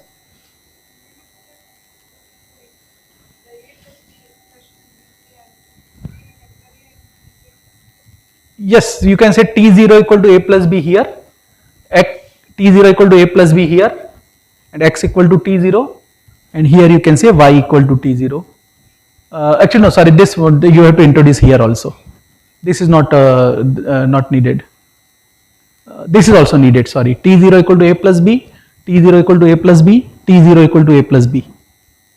You have to insert 3 of T0s and then use here, Y is T0.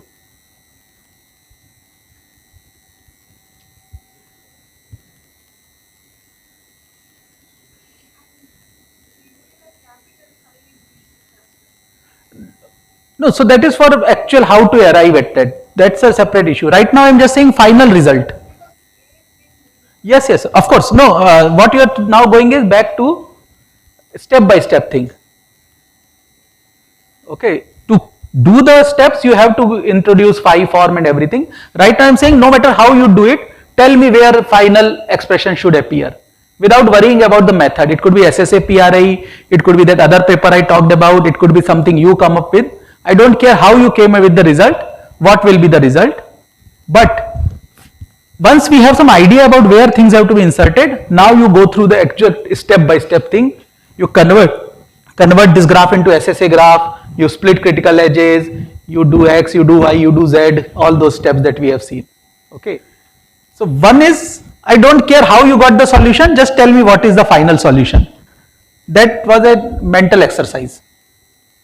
Now it is a pen and paper exercise. You have to solve it where you have to do SSA computation.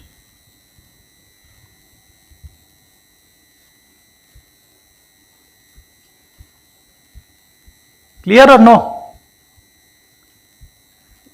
You got the two problems that we are solving.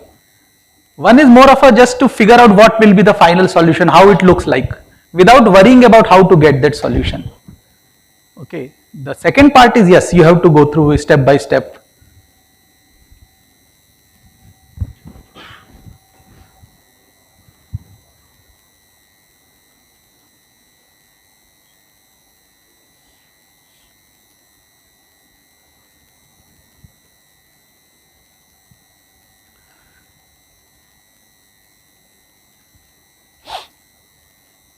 And the third part is you do same but by adding one more edge, B5 to B7. That can be a homework exercise.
Okay, and C++, C or C++. Python only, no C, C++. Okay. So how do you debug your program? GDB? Or sorry, what? Okay, not printf. Then. Okay. So do you know how does GDB works?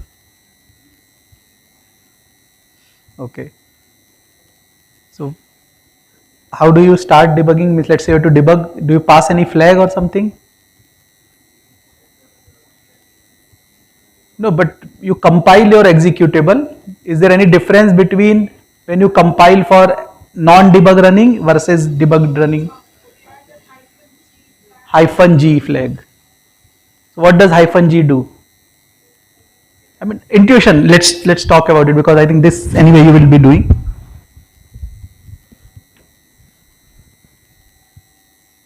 Yes. So what extra thing does -G does?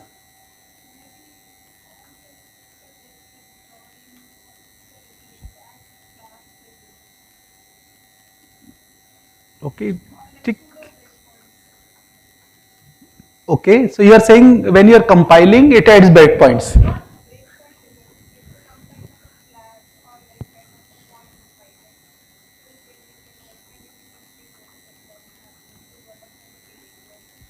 So why do you need to add a flag there? Every instruction has an address. We add the flags, I guess, at the end of each function at least, so that when you're doing the stepping, we have two options of stepping, either step into or step over the whole function. So at least for the whole function. But there you have a return statement. Okay. Extra flag is used to extra information. No, -G is a flag which is used, but This extra information added what extra information? about the symbols. Okay, what extra information? But how can compiler tell you about current stack? Stack comes only at runtime. Compiler is just generating code. The stack is with the operating system, it's not with the compiler.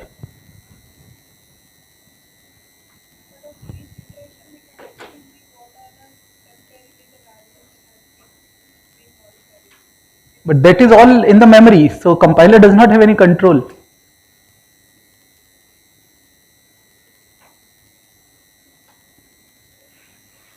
See, why do you need extra information? That is while runtime, that is in the memory, so you can see that.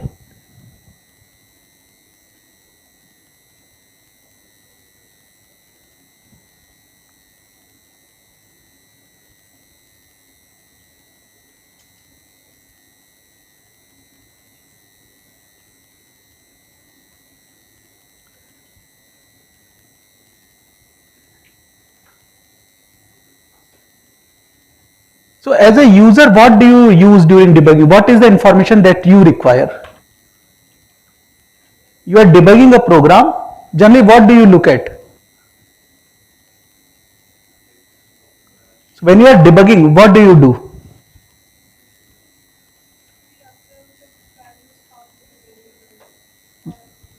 You observe basically the statements in the program, the values of variables in the program. Okay. Yes, go ahead, please. Answer me, don't worry. It cannot be a wrong answer. Sequence of execution statements, one by. Okay. Do you think all this information is in the executable? Which line number you are executing in your source program? Which variable x, y, z, or alpha, beta? So you have not done compiler, right? This is the first time all of you are looking at compiler. Okay. So you have don't know about code generated code. Have you done assembly programming? I mean, just again, please don't be ashamed, or it's not an embarrassing question. Just to figure out at what point you are. Okay, just to gauge that. And if you have not done it, it's of course, it's very understandable that you won't know about it. So again, let's build some intuition. So when you are executing a program in field, you don't really need, you don't really care how it came. What was the source code? Was it C or C++? Okay, you are only interested in the binary code. So by default, when you compile a program, all this information goes away. Really, program does not know whether you are talking about variable X or variable Y. It only has some addresses. Those addresses are relative addresses. Again, they convert into stack or a heap or whatever. So if you want to debug non -G program, try that. You can debug it. Only thing is, it will give all the information in hexadecimal kind of values. That some memory addresses this value, some memory addresses that value. You cannot know whether it is line 15, whether it is variable X or is it variable Y at line 19. Obj dump also, if you are not including -G, it will give you only addresses. See, finally the object code is nothing but a sequence of binary instructions with data, with arguments. Okay, you do obj dump, you will see load, store, comp, mul, this, that. You will not know whether this multiply is coming or this plus is coming from here or here. There is no line number information because this is not needed for execution. See, compiler, a program has to add two numbers. Okay, it does not care whether you call them A, B or whether you call them alpha, beta. So it throws away all that information. But when you are debugging as a user, you are interested in knowing whether I am talking about alpha or beta or A or B. So in that case, compiler stores it in some way. So for every variable, it stores what is corresponding memory address. Do this experiment. Compile with G, -G and compile without -G. Look at size of what you do, a dot out or a dot exe or something else. With -G, it is going to be much larger. Okay. You do obj dump, you will see many more instructions there. So in general, if I say it very simply, it also dumps symbol table in the obj. Okay, so along with the program, it also dumps symbol table as well as line number information for every instruction. So it's kind of your size gets doubled, approximately. I'm not saying double really, but you have object code as well as source code in the final executable if you use -G. Okay. Also, some more things happen. Many of the optimizations are stopped because, for example, just for some dead assignments are not deleted. You don't know. User might want to see them when it is doing debug execution. Okay. Some code movements are inhibited because you don't want user to get surprised. When you are executing, if you have written A plus B followed by C plus D, and you are debugging and suddenly C plus D happens without A plus B, again you will be surprised. So many of these code movements are inhibited, okay, they are stopped. So lot of optimizations get stopped if you are using -G flag.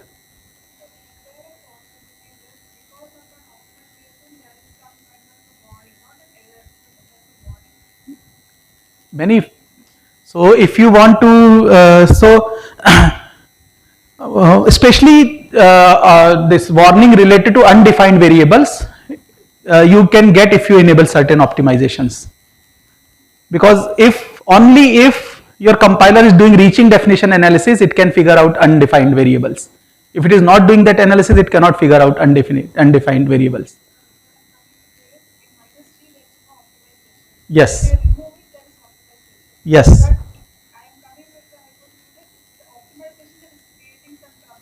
That does happen.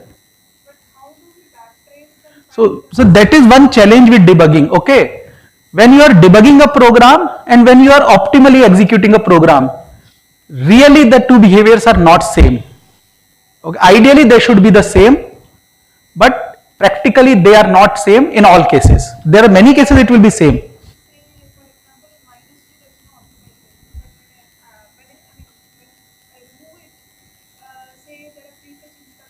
Exactly. So that's what I'm saying. So first thing I said, program when you execute with minus G and program when you execute without minus G, ideally, conceptually, theoretically, they should be the same. But practically, there is a difference. That difference can be pipelined execution, that difference can be out of order execution, that difference can be due to some optimization, certain that code has been deleted, so it is cache effects are cache or memory effects are there. So yes, all this is possible, and that is why many times you debug the program, everything works fine, you try to run it, there is some performance issue, those things happen. So people try to enable optimization selectively with minus G also. So you can actually force a certain optimization by passing individual flags. So if you run GCC, look at man page, manual of GCC, you can enable optimizations by assigning individual flags. Okay.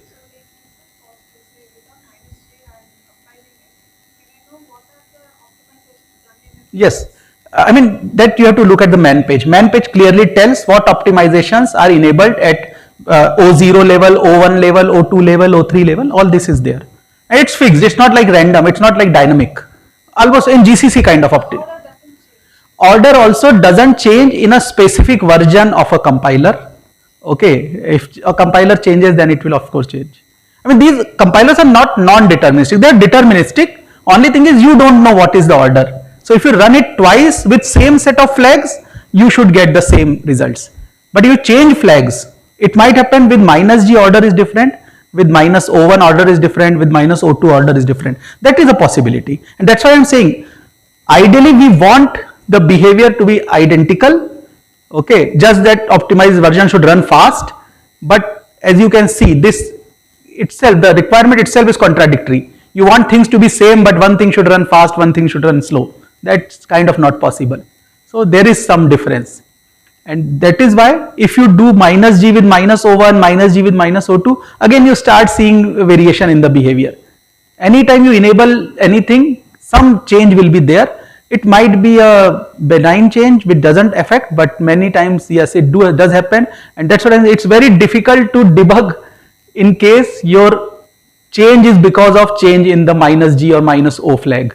Then you have to selectively kind of do binary search, which flag caused the problem, which optimization caused the problem, and then try to see all other things, keep all other things constant, only enable that optimization. So it's a engineering thing. It's not theoretically you can't do that. You have to do engineering. I mean, you have to isolate the challenging optimization and then see why it went wrong.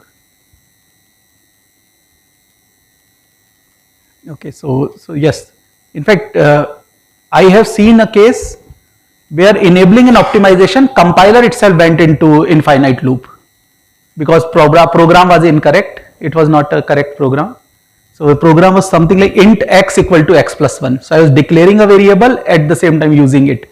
So ideally it should have been an error, but that compiler was buggy. It was trying to optimize it and it used to go into an infinite, right? It could never recover. No. It's a standard Sun compiler. There was a system used to call Sun Solaris, C++ compiler, and with if you try to optimize, it was going into non-termination. That's the thing. It is empirical. I mean, people do come up with the formally verified compiler, but not all compilers are formally verified. But the test suites, I mean, you have test suites, you have a very well-defined test suite.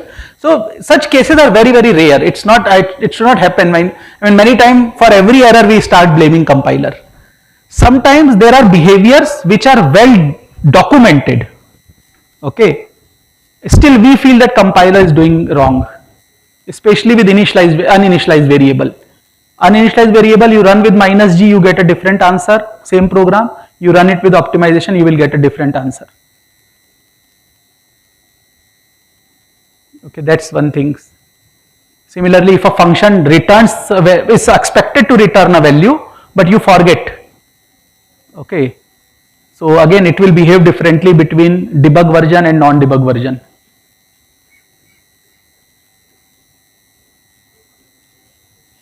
Okay, because again the stack sometimes is cleaned, sometimes it is not. the addresses change, so all these things cause problem. If you are doing out of bound array access, that will also differ between debug and non-debug. So anything which is non-standard will most probably cause problem between two different set of flags. Not necessarily minus G and all, but minus O0, minus O1, minus O2. They do. Those are all those. C is not considered a secure language because buffer overflow is exploited.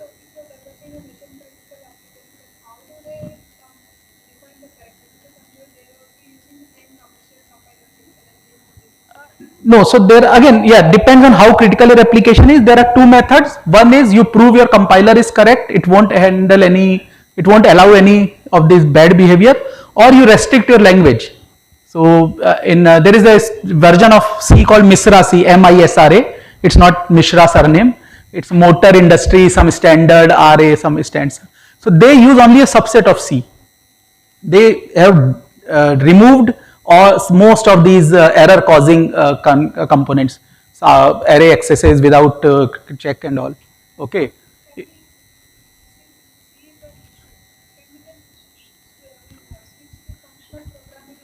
Yes, that's what, again, the second is you change your language, you use, so why is Rust developed, why is Java developed? Java was developed because people were having so many memory issues with C and C++. So Java has lot more checks around memory accesses. Okay, but then it introduces its own bugs. So you have to be careful, yes. And then there are these functional programs which are much more, you can say, safe to program because they don't allow you random assignments. Okay, but at the same time, see, it will always be a challenge to come up with a language which has useful features which are also secure. You try to make things user friendly, you end up introducing issues. Okay, I mean, look at these smart contract languages. They are so poorly designed. Your Ethereum, what Solidity? Solidity is a compiler. What is the language called? Ethereum, I forgot, I just left. so I mean, those languages are, people are changing it every day without any proper semantics, without defining their semantics. So you see lot of money being stolen, this bitcoins being stolen, ether is being stolen. Okay, there are so many loopholes.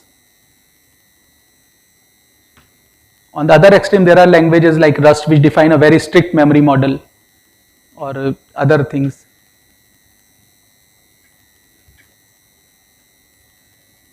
Parallel processing is a big challenge, parallel languages or parallel computations.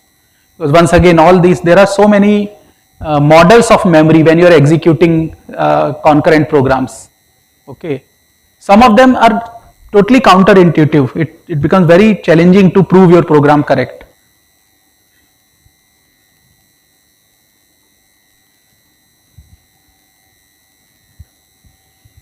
Yes.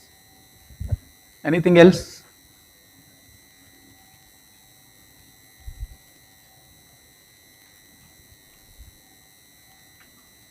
So many people use this. Again, nowadays I don't see that much, but yes, the people, especially who write low-level, device-level code, they will use what is called preconditions, post-conditions with every function.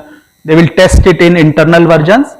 Disable it when you are shipping it for production use because it slows down things. Okay, so there are assertions or preconditions, post-conditions, things like that.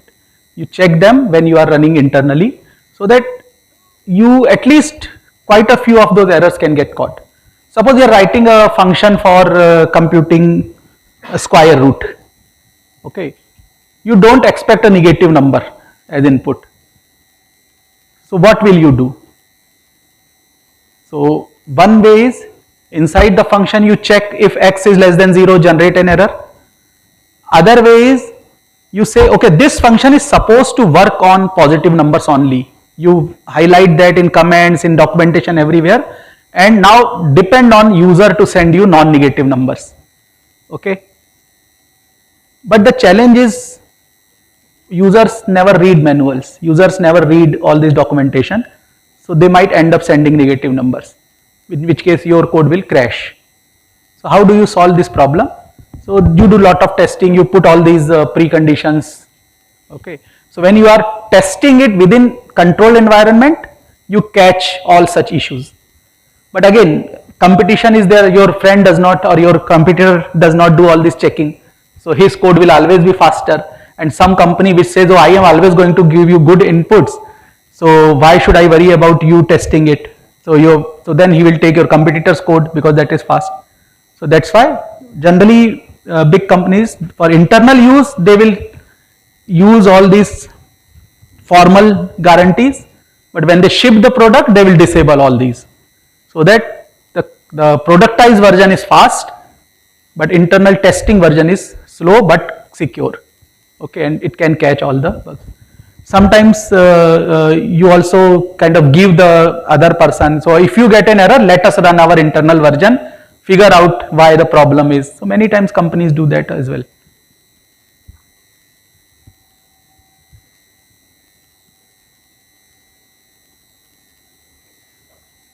So earlier I thought that compiler is God given, it comes by God, so it cannot be wrong. Later we figured out, no, people like us only write the compiler, so that also can be buggy. We always write buggy program left and right. Okay, so all compilers have bugs, don't worry.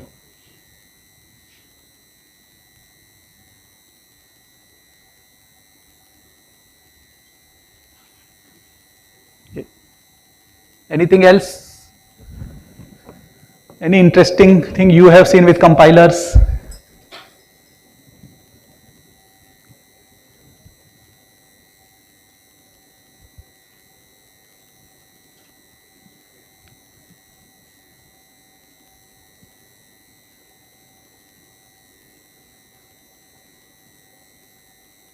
So there's this book called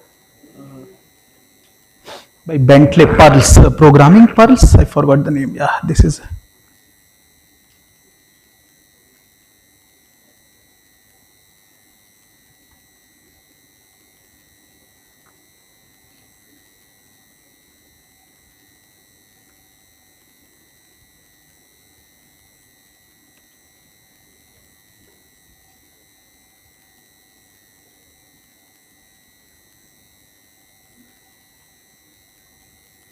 Oh, I don't have internet here, I think.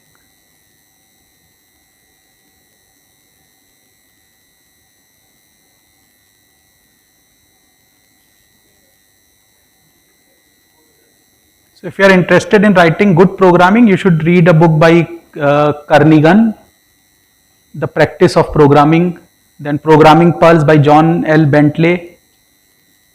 So they talk about very interesting problems.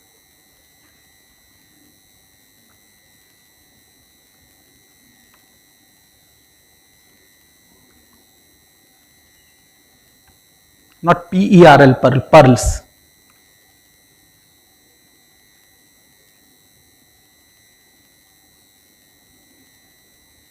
So now it is online available. So all these essays.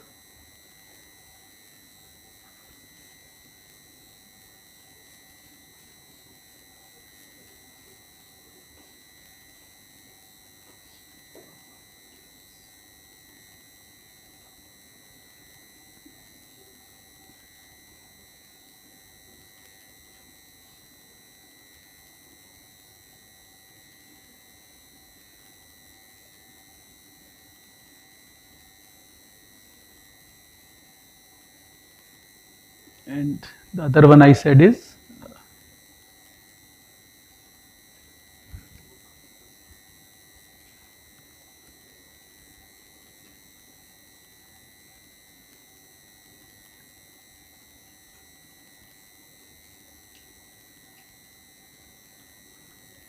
this one. These are classic books. You know who Kernighan and Pike or Kernighan is? Yeah? Kernighan and Ritchie. So yeah, he is the one who designed C language, one of the authors. Rob Pike. So he's also one of, I mean, in the same group.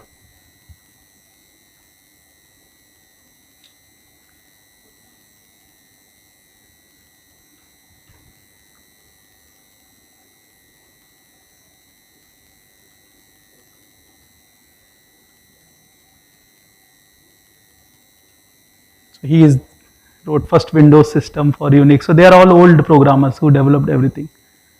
And I think he was also some Olympic.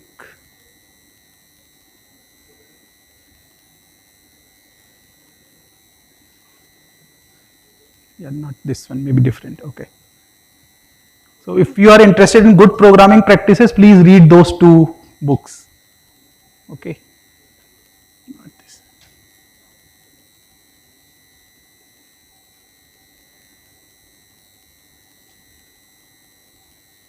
Anything else? So if you are interested in continuing with the research, you can also get in touch with me. My email address, all of you must be knowing. Yes? What is it? It's my last name at gmail.com, my last name at aitk.ac.in. And my, okay, I'm just trying to see where can I write something.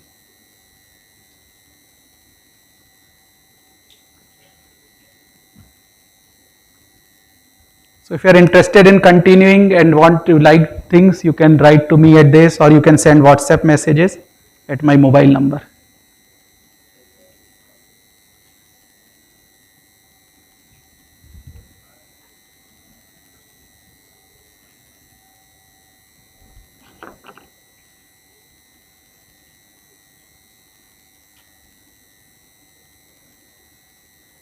Okay.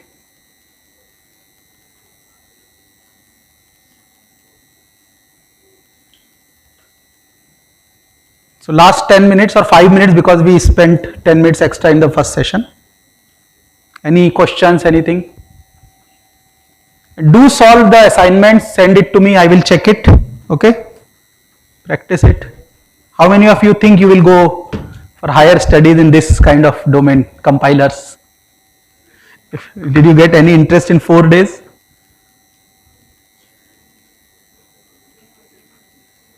Okay. Thank you.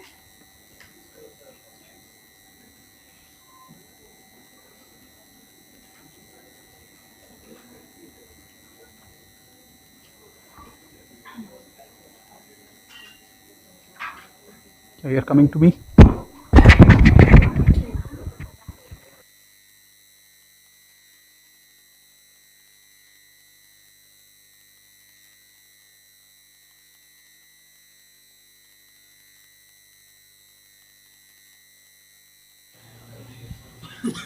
Hello. Just 2 minutes. I have to announce something. So first of all, thanks to Professor Ame for such a wonderful session. So as you everyone know, from Monday onwards, Professor Manas will be taking on. So we have some tasks for you, and this will be helpful for the on-hand session that you will be having with Professor Manas. Sorry, hands-on session.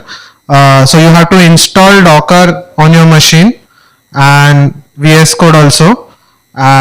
We have shared a Google Drive link with Jayashree. So she'll share it with you on your WhatsApp group. Okay, you have shared. Okay. So it has a README file also. So make sure you go through it, download everything, test it. If you face any issues, you can email me on omkar@csc.iitm.ac.in. Okay. Any doubts? Okay, then that's it for now. Thank you.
Hello, test call check 1 2 3.